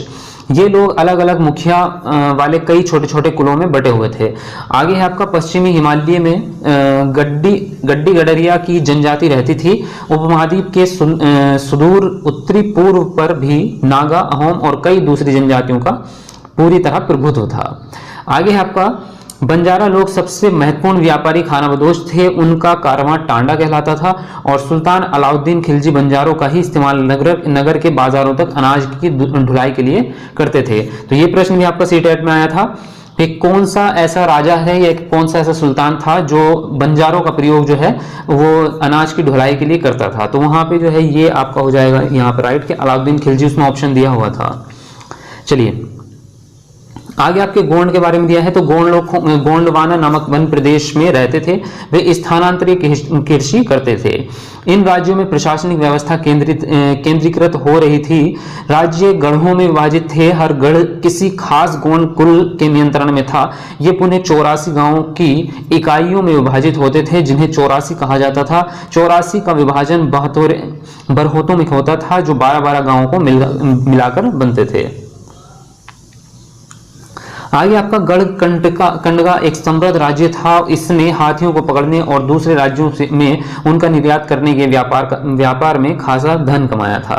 अहोम के बारे में अगर पढ़ें तो अहोम लोग जो है मौजूदा म्यांमार से आकर 13वीं सदी में ब्रह्मपुत्र घाटी में आ बसे। उन्होंने भूइयां यानी कि भूस्वामी लोगों को पुरानी राजनीतिक व्यवस्था का दमन करके नए राज्य का स्थापना की। आगे है, अहोम राज्य बेगार पर निर्भर था। राज्य के लिए जिन लोगों से जबरन काम लिया जाता था वे पाइक कहलाते थे। अहोम राज्य कुलों में विभाजित था जिन्हें खेल कहते थे। वहां दस्तकारों की बहुत कम जातियां थी।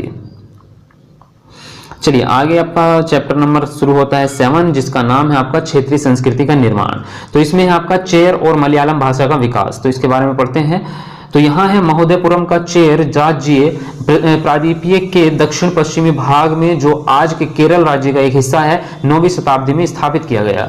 संभवतः मलयालम भाषा इस इलाके में बोली जाती थी। शासकों ने मलयालम भाषा एवं लिपि का प्रयोग अपने अभिलेखों में किया है।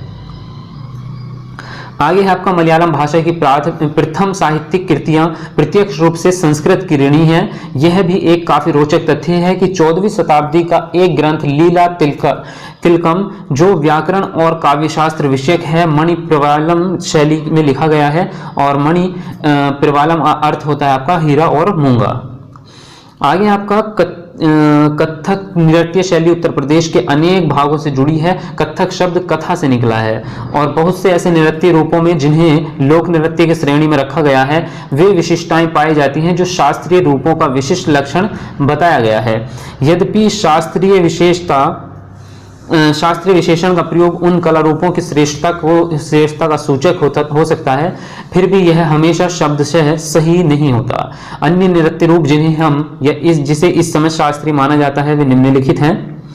और वह है आपका भरतनाट्यम जो कि तमिलनाडु का है, और कथकली केरल, उड़ीसा आपका ओडिशा जो है वो उड़ीसा का, और कुचिपुड़ी जो है वो आंध्र प्रदेश का है, और मणिपुरी जो है वो मणिपुर का है। आगे चैप्टर स्टार्ट होता है आपका चैप्टर नंबर 8, 18वीं शताब्दी में नई राजनीतिक गठन। तो 18वीं शताब्दी में भारत जो है इसके बारे में देखते हैं क्या क्या था उसमें। 1707 ईस्वी में औरंगजेब की मृत्यु के पश्चात मुगल सत्ता कमजोर पड़ गई। औरंगजेब ने अपने शासनकाल में दक्कन में एक लंबी लड़ाई लड़ते हुए साम्राज्य के सैन्य एवं वित्तीय संसाधनों को बहुत अधिक खर्च कर दिया था, और इस आर्थिक व राजनीतिक संकट के दौरे में 1739 में ईरान के शासक नादिर शाह ने दिल्ली पर आक्रमण किया। नादिर शाह के आक्रमण के बाद अफगान शासक अहमद शाह अब्दाली के आक्रमणों का सिलसिला शुरू हो गया। उसने 1748 ईस्वी से 1761 ईस्वी के बीच उत्तर भारत पर 5 बार हमला किया, और फर्रुखसियर और आलमगीर द्वितीय की हत्या कर दी गई तथा अहमद शाह एवं शाह आलम द्वितीय को उनके अभिजातों ने अंधा कर दिया। आगे दिया है आपका 18वीं शताब्दी में अवध, बंगाल और हैदराबाद जैसे क्षेत्रों का उदय हुआ। अवध का संस्थापक सादत खान, बंगाल का मुर्शिद कुली खां एवं हैदराबाद का आसफ जहां था। आगे हैदराबाद के बारे में इन्होंने लिखा है, निजामुल मुल्क आसफ जहां 1724 से 48 इनका जो है साम्राज्य रहा, और मुगल बादशाह फर्रुखसियर के दरबार में एक अभिजात था जिसे हैदराबाद राज्य की स्थापना की थी। हैदराबाद राज्य पश्चिम की ओर मराठों से विरुद्ध और पठारी क्षेत्र के स्वतंत्र तेलुगु सेनानायकों के साथ युद्ध करने में संलग्न रहता था। आगे है आपका पूर्व दिशा में निजामुल मुल्क आसफ जहां कोरोमंडल तट पर स्थित वस्त्र उत्पादक धन संपन्न क्षेत्र पर अपना नियंत्रण प्राप्त करने की महत्वाकांक्षा रखता था, पर उस क्षेत्र में ब्रिटिश शक्ति की उपस्थिति के कारण रोक लग गई थी। अब पढ़ते हैं अवध के बारे में। तो बुरहानुल मुल्क ने अवध क्षेत्र में मुगल प्रभाव को कम करने की कोशिशों के चलते मुगलों द्वारा नियुक्त अधिकारियों जिसको जागीरदारों की संख्या में कटौती कर दी। और आगे है राज्य राजस्व का ठेका सबसे ऊंची बोली लगाने वाले इजारेदार को देता था। इजारेदार राज्य को ठेके की रकम के भुगतान का वचन देते थे। आगे लिखा है बंगाल के बारे में। तो मुर्शिद अली खां के नेतृत्व में बंगाल धीरे धीरे मुगल नियंत्रण में हो गया था, और अलीवर्दी खां ने के शासनकाल में जगत सेठ का साहूकार घराना अत्यंत समृद्धशाली हो गया था। अब है मराठा के बारे में यहाँ पे दिया है। तो शिवाजी की मृत्यु के पश्चात मराठा राज्य में प्रभावी शक्ति चित्पावन ब्राह्मणों के एक परिवार के हाथ में रही, जो शिवाजी के उत्तराधिकारी के शासनकाल में पेशवा यानी कि प्रधानमंत्री, जिसको उस टाइम पे मतलब पेशवा कहा जाता होगा उस टाइम पे, के रूप में अपनी सेवाएं देते रहे। पुणे मराठा राज्य की राजधानी बन गई थी। आगे है आपका, अब यहाँ पे जो है आपका क्लास नंबर 7 यानी कि कक्षा 7 का जो है हिस्ट्री वाला आपकी खत्म हो जाता है, और यहाँ से स्टार्ट होता है आपका कक्षा 8 यानी कि हमारे अतीत 3rd। तो इसमें पहला चैप्टर है आपका व्यापार से साम्राज्य तक। तो देखिए इसमें ईस्ट इंडिया कंपनी जो है सबसे महत्वपूर्ण है। तो इसकी स्थापना कैसे हुई और उसने कौन कौन से काम किए, एक एक पॉइंट जो है इसका बिल्कुल आपके लिए बहुत ज्यादा इंपॉर्टेंट होने वाला है। तो पहली इंग्लिश फैक्ट्री 1651 ईस्वी में हुगली नदी के किनारे शुरू हुई। कंपनी के व्यापारी यहीं से अपना काम चलाते थे। इन व्यापारियों को उस जमाने में फैक्टर कहा जाता था। आगे है आपका पॉइंट 1696 ईस्वी तक कंपनी ने एक आबादी के चारों तरफ एक किला बनाना शुरू कर दिया था। 2 साल बाद उसने मुगल अफसरों को रिश्वत देकर 3 गांवों की जमींदारी भी खरीद ली थी, और इनमें से एक गांव कलिकाता था जो बाद में कलकत्ता बना। आगे है आपका 1600 ईस्वी में ईस्ट इंडिया कंपनी ने इंग्लैंड की महारानी एलिजाबेथ प्रथम से चार्टर अर्थात इजाजतनामा हासिल कर लिया था, और इस इजाजतनामे का मतलब यह था कि इंग्लैंड की कोई और व्यापारिक कंपनी इस इलाके में ईस्ट इंडिया कंपनी से होड़ नहीं कर सकती, यानी कि कंपटीशन नहीं कर सकती। आगे है जब वॉरेन हेस्टिंग्स 1785 ईस्वी में इंग्लैंड लौटा, तो एडमंड बर्के ने इस पर बंगाल का शासन सही ढंग से न चलाने पर आरोप लगा दिया था, और इस आरोप के चलते हेस्टिंग्स पर ब्रिटिश संसद ने महाभियोग का मुकदमा चलाया गया, जो 7 वर्षों तक चला। और ये प्रश्न आपका आया था अभी सीटेट में कि ऐसा कौन सा जो है संसद था, ब्रिटिश सांसद, जिस पर जो है महाअभियोग का मुकदमा चलाया गया था, तो वो ये था हेस्टिंग्स। तो ये ऑप्शन में आपको मिलेगा। चलिए, और आगे है आपका दिया है यहाँ पे 17वीं और 18वीं सदी में जब भी मौका मिलता कोई सी एक कंपनी किसी दूसरी कंपनी के जहाज डुबो देती और अन्य नुकसान पहुंचाती, व्यापारिक चौकियों को किलेबंदी के जरिए सुरक्षित किया जाता था। तो यहाँ पे जो है कंपटीशन ये स्टार्ट हो चुका था और एक दूसरे को नुकसान पहुंचा रहे थे। आगे है आपका मुर्शिद कुली खान के बाद अली वर्दी खान और उसके बाद सिराजुद्दौला बंगाल के नवाब बने। उन्होंने कंपनी को रियासत देने से मना कर दिया। व्यापार का अधिकार देने के बदले कंपनी से नजराना मांगे, उसे सिक्के ढालने का अधिकार नहीं दिया और उसकी किलेबंदी को बढ़ाने से रोक दिया। कंपनी पर धोखाधड़ी का आरोप लगाते हुए उन्होंने दलील की कि इसकी वजह से बंगाल सरकार का राजस्व वसूली कम हो गई है, ये कम होती जा रही है और नवाबों की ताकत जो है वो कमजोर पड़ रही है।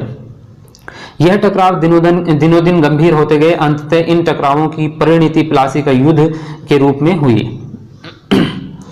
तो ये था ईस्ट इंडिया की कंपनी के बारे में। और आगे है आपका अंग्रेजों द्वारा सर्वोच्चता की स्थापना। तो लॉर्ड हेस्टिंग्स 1813 से 1823 के तक जो है गवर्नर जनरल रहे। तो इनके नेतृत्व में सर्वोच्चता की एक नई नीति शुरू की गई और कंपनी का दावा था कि उनकी सत्ता सर्वोच्च है, इसलिए वह भारतीय राज्यों से ऊपर है। आगे है जब अंग्रेजों ने कित्तूर यानी कि कर्नाटक के छोटे से राज्य को कब्जे में लेने का प्रयास किया तो रानी चेन्नम्मा ने हथियार उठा लिए और अंग्रेजों के खिलाफ आंदोलन छेड़ दिया। 1824 ईस्वी में उन्हें गिरफ्तार किया गया और 1829 ईस्वी में जेल में ही उनकी मृत्यु हो गई। चेन्नम्मा के बाद कित्तूर स्थित संगोली के एक गरीब चौकीदार रायन्ना ने यह प्रतिरोध जारी रखा। और आगे है आपका अंग्रेजों ने 1838 ईस्वी से 1842 ईस्वी के बीच अफगानिस्तान के साथ एक लंबी लड़ाई लड़ी और वहां अप्रत्यक्ष कंपनी शासन स्थापित कर लिया। 1843 ईस्वी में सिंध भी कब्जे में आ गया। 1849 में अंग्रेजों ने पंजाब का भी अधिग्रहण कर लिया। अब है विलय नीति के बारे में, ये बहुत ही इंपॉर्टेंट है। अधिग्रहण की आखिरी लहर 1848 से 1856 ईस्वी के बीच गवर्नर जनरल बने लॉर्ड डलहौजी के शासनकाल में चली। लॉर्ड डलहौजी ने एक नई नीति अपनाई और जिसे जो है विलय नीति का नाम दिया गया।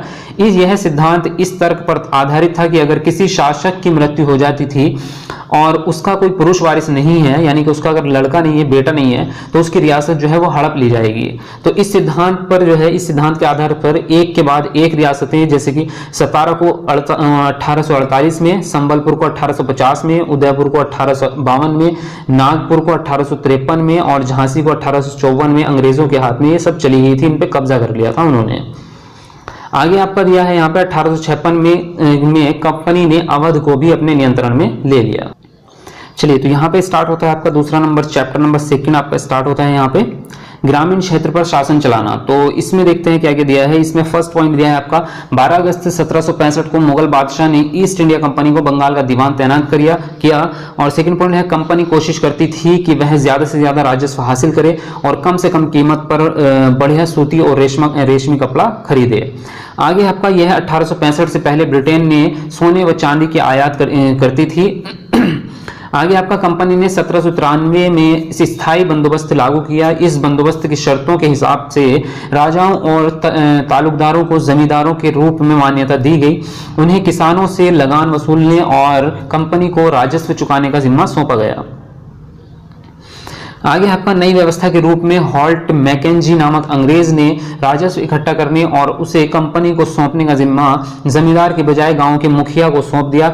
यह व्यवस्था महालवारी बंदोबस्त का नाम दिया गया इस व्यवस्था को। आगे आपका मुनरो व्यवस्था काफी इंपॉर्टेंट है और प्रश्न भी आते हैं, इससे आ भी चुके हैं ऑलरेडी। रीड और मुनरो को लगता था कि इस दक्षिण में परंपरागत जमींदार नहीं थे, इसलिए सीधे किसानों, रैयत जिसको हम वहां पे बोलते थे, किसानों को रैयतों से ही बंदोबस्त करना चाहिए। मुनरो का मानना था कि अंग्रेजों को पिता की भांति किसानों की रक्षा करनी चाहिए। आगे आपका यूरोप के लिए फसलें 18वीं सदी के आखिर तक कंपनी ने अफीम और नील की खेती पर जोर लगा दिया था। इसके बाद 150 साल तक अंग्रेज देश के विभिन्न भागों में किसी न किसी फसल के लिए किसानों को मजबूर करते रहे। आगे है बंगाल में पटसन, असम में चाय, संयुक्त प्रांत आधुनिक उत्तर प्रदेश में गन्ना, पंजाब में गेहूं, महाराष्ट्र व पंजाब में कपास और मद्रास में चावल। तो ये इस तरह की जो है खेती वहां पे उन्होंने कराई। 19वीं सदी के ब्रिटेन में मॉरिस के छापों में इस्तेमाल किया गया नीला रंग भारत में उगने वाले नील के पौधे से ही तैयार किया गया होगा। उस समय भारत दुनिया में नील का सबसे बड़ा स्रोत था। भारतीय नील की मांग। नील का पौधा मुख्य रूप से उष्णकटिबंधीय इलाकों में ही उगता है। यूरोपीय कपड़ा उत्पादों को बैंगनी और नीले रंग के लिए वोड नामक एक और पौधे पर निर्भर रहना पड़ता था। वोड पौधा शीतोष्ण क्षेत्र में उगता था, इसलिए यूरोप में आसानी से मिल जाता था। आगे है नील की खेती के दो तरीके थे, निज और रेती। निज खेती की व्यवस्था में बागान मालिक खुद अपनी जमीन में नील उत्पादन करता था। रेत व्यवस्था में के तहत बागान मालिक रेतों के साथ एक अनुबंध सट्टा करते थे। कई बार वे गांवों के मुखियाओं को भी रेतों की तरह समझौता करने के लिए बाध्य कर देते थे।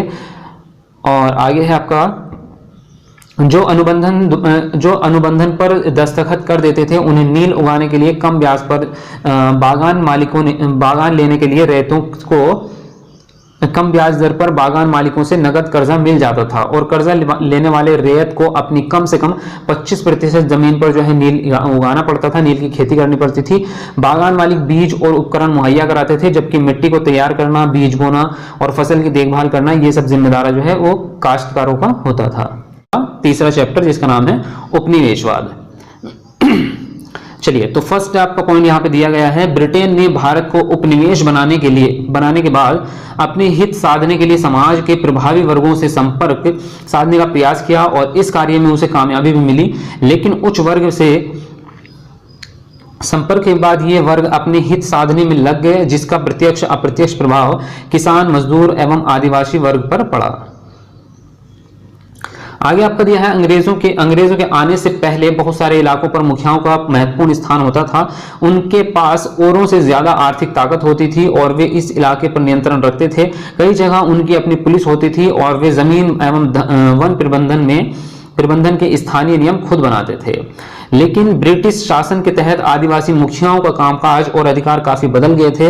उन्हें कई गांवों पर जमीन का मालिकाना हक तो मिल रहा था, लेकिन उनकी शासनीय शक्तियां छिन गई थी और उन्हें ब्रिटिश अधिकारियों द्वारा बनाए गए नियमों को मानने के लिए बाध्य कर दिया। और आगे आपका है, ब्रिटिश चाहते थे कि घुमंतु आदिवासी जो हैं वो के समूह एक स्थायी जगह पर रहें, एक स्थायी स्थान पर रहें, एक ही जगह पे। स्थायी रूप से एक जगह रहने वाले किसानों को नियंत्रण करना आसान था, इसलिए वो ऐसा चाहते थे।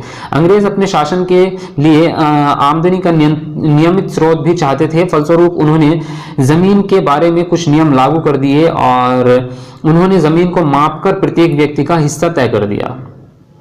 आगे दिया है, उन्होंने यह भी तय कर दिया कि किससे लगान देना होगा। कुछ किसानों को भूस्वामी और दूसरों को पट्टेदार घोषित कर दिया। झूम काश्तकारों को स्थायी रूप से बसने की अंग्रेजों की कोशिश जो है वो कामयाब नहीं रही। चलिए, नेक्स्ट आपका चैप्टर है यहाँ पे महिलाएं, जाति एवं सुधार। तो ये आपका देखे थे, ये बहुत इंपॉर्टेंट चैप्टर है आपका, इसमें से काफी प्रश्न भी आते हैं। हिंदू समाज में जो कुरीतियां थी उनके कारण स्त्रियों की दुर्दशा हो गई थी। अनेक कुरीतियां जैसे कि सती प्रथा, बाल विवाह आदि कुप्रभाव जीवन भर महिलाओं को झेलना पड़ता था।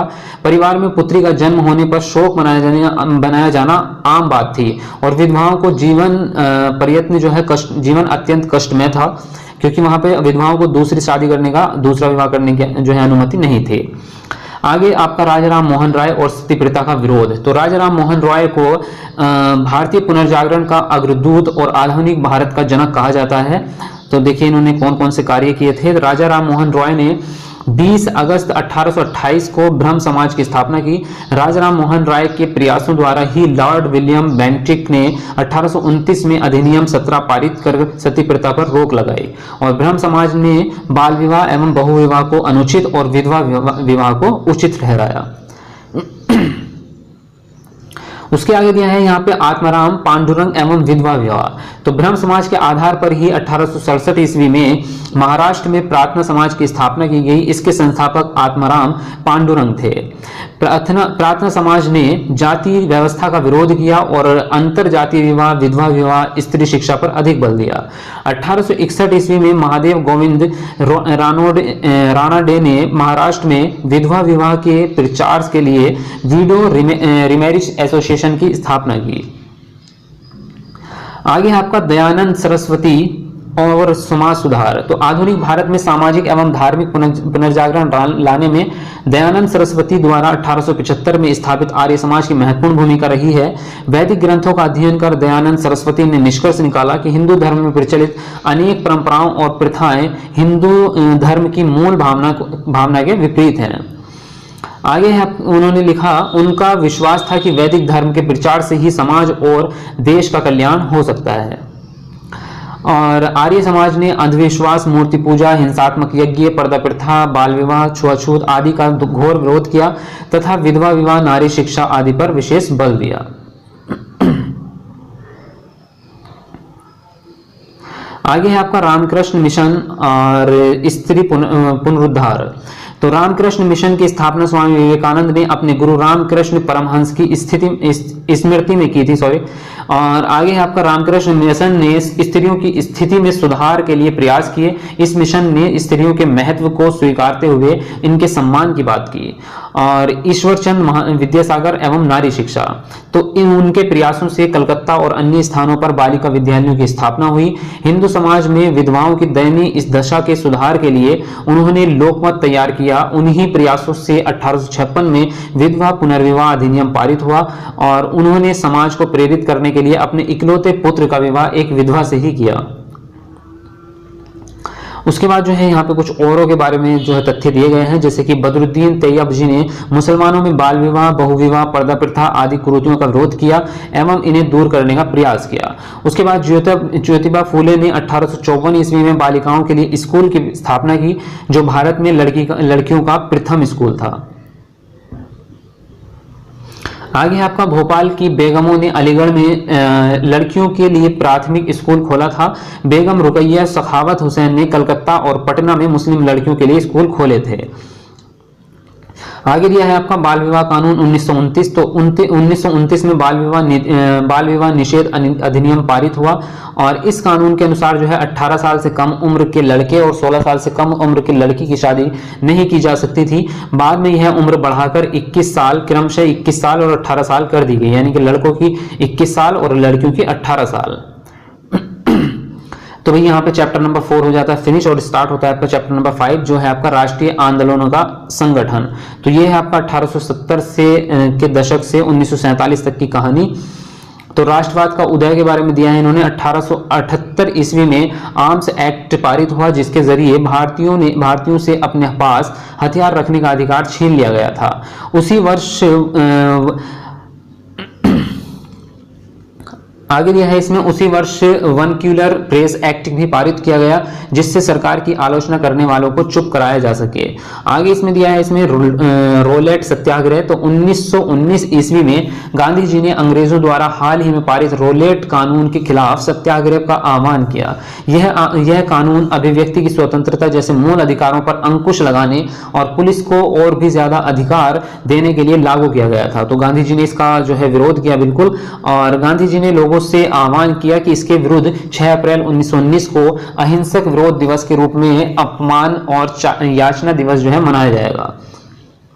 आगे आपका खिलाफत आंदोलन और असहयोग आंदोलन। तो भारतीय मुसलमान चाहते थे कि पुराने ओटोमन साम्राज्य में स्थित पवित्र मुस्लिम स्थानों पर खलीफा का नियंत्रण बना रहना चाहिए, और खिलाफत आंदोलन के नेता मोहम्मद अली और शौकत अली अब एक सर्वव्यापी सहयोग आंदोलन शुरू करना चाहते थे। आगे आपका 1921 से 22 ईस्वी के दौरान असहयोग आंदोलन को और गति मिली और हजारों विद्यार्थियों ने सरकारी स्कूल छोड़ दिए। आगे आपका जिसको डांडी मार्च बोलते हैं या दांडी मार्च बोलते हैं। तो 1930 ईस्वी में गांधी जी ने एक ऐलान किया कि वह नमक के लिए जो है यात्रा करेंगे, मतलब यहाँ पे आई थिंक कुछ मिस हो गया है। तो यहाँ पे जो है उन्होंने यात्रा की थी दांडी तक की। तो आगे लिखा है साबरमती से उन्होंने की थी, तो उसके बारे में बात कर रहे हैं। तो गांधी जी और उनके अनुयायी साबरमती से 240 किलोमीटर दूर स्थित दांडी तट पर पैदल चलकर गए और वहां उन्होंने तट पर बिखरा नमक इकट्ठा करते हुए नमक कानून का सार्वजनिक उल्लंघन किया था। आगे आपका भारत छोड़ो आंदोलन। तो कांग्रेस ने बंबई अधिवेशन में 8 अगस्त 1942 को भारत छोड़ो प्रस्ताव पारित किया। गांधी जी ने लोगों को करो या मरो का नारा दिया और भारत छोड़ो आंदोलन के 9 अगस्त 1942 ईस्वी को प्रारंभ होते ही गांधी जी और अन्य शीर्ष नेताओं को गिरफ्तार कर लिया गया। आंदोलन के प्रति ब्रिटिश सरकार की दमनात्मक नीति के विरुद्ध गांधी जी ने आगा खां पैलेस में 10 फरवरी 1943 को 21 दिन के उपवास की घोषणा की और गांधी जी को ब्रिटिश सरकार ने उनके खराब स्वास्थ्य के कारण 6 मई 1944 को जेल से रिहा कर दिया। मुस्लिम लीग ने भारत छोड़ो आंदोलन का समर्थन तो नहीं किया लेकिन तटस्थता का रुख अपनाया। उसके बाद आपका स्टार्ट होता है चैप्टर नंबर 6 यहाँ पे, और स्वतंत्रता के बाद क्या है कहानी। तो स्वतंत्र विदेशी नीति, तो इसको देख लेते हैं। और 1950 से 60 के दशकों में शीत युद्ध का उदय हुआ। शक्तिशाली देशों के बीच प्रतिद्वंद्विता पैदा हुई और अमेरिका व सोवियत संघ के बीच वैचारिक टकराव गहरे होते चले गए। आगे दिया है इसमें दोनों देशों ने अपने अपने समर्थक देशों को मिलाकर सैनिक गठबंधन बना लिए। प्रधानमंत्री जवाहरलाल नेहरू नव स्वाधीन भारत के विदेश मंत्री भी थे। उन्होंने इस संदर्भ में स्वतंत्र भारत की विदेश नीति की रूपरेखा तैयार की। गुट निरपेक्ष आंदोलन एक विषय इस विदेश नीति का मूल आधार था। आगे आपका दोनों देशों ने युद्ध को टालने के प्रयास किए और अक्सर युद्ध के खिलाफ मानवतावादी और नैतिक रवैया अपनाया, परंतु विभिन्न कारणों से भारत सहित बहुत सारे गुट निरपेक्ष देशों को युद्ध का सामना करना पड़ा। अब बात आती है आपकी महात्मा गांधी की हत्या के बारे में। तो 1947 ईस्वी में स्वतंत्रता के बाद देश विभाजन ने गांधी जी को निराश किया था। दंगों के दौरान उनकी सक्रियता को देखते हुए माउंटबेटन ने उन्हें वन मैन आर्मी कहा। पाकिस्तान को रोकड़ बाकी दिलाने के लिए गांधी जी ने कांग्रेस के नेताओं को राजी किया। इस मसले पर उन्होंने आमरण अनशन भी किया। और आगे लिखा है उनकी प्रार्थना सभा में कुरान की आयतें पढ़ी गई। इन कार्यों को कट्टरपंथी हिंदुओं ने पसंद नहीं किया। और आगे है आपका तनावपूर्ण माहौल में 30 जनवरी 1948 को नाथुराम गोडसे ने महात्मा गांधी की हत्या कर दी, दिल्ली में हत्या कर दी थी। और पंडित जवाहरलाल नेहरू ने इस अवसर पर कहा कि हमारे जीवन से प्रकाश बुझ गया है। तो चलिए फ्रेंड, यहाँ पे आपका ये हो चुका है फिनिश चैप्टर भी और आपकी हिस्ट्री भी। तो पूरा जो है हिस्ट्री वाला पोर्शन आपका यहाँ पे फिनिश हो चुका है। वीडियो को लाइक करिए और शेयर करना नहीं भूलना भाई, दबा के शेयर करो ज्यादा से ज्यादा ताकि एग्जाम से पहले सभी कैंडिडेट के पास पहुंच जाए।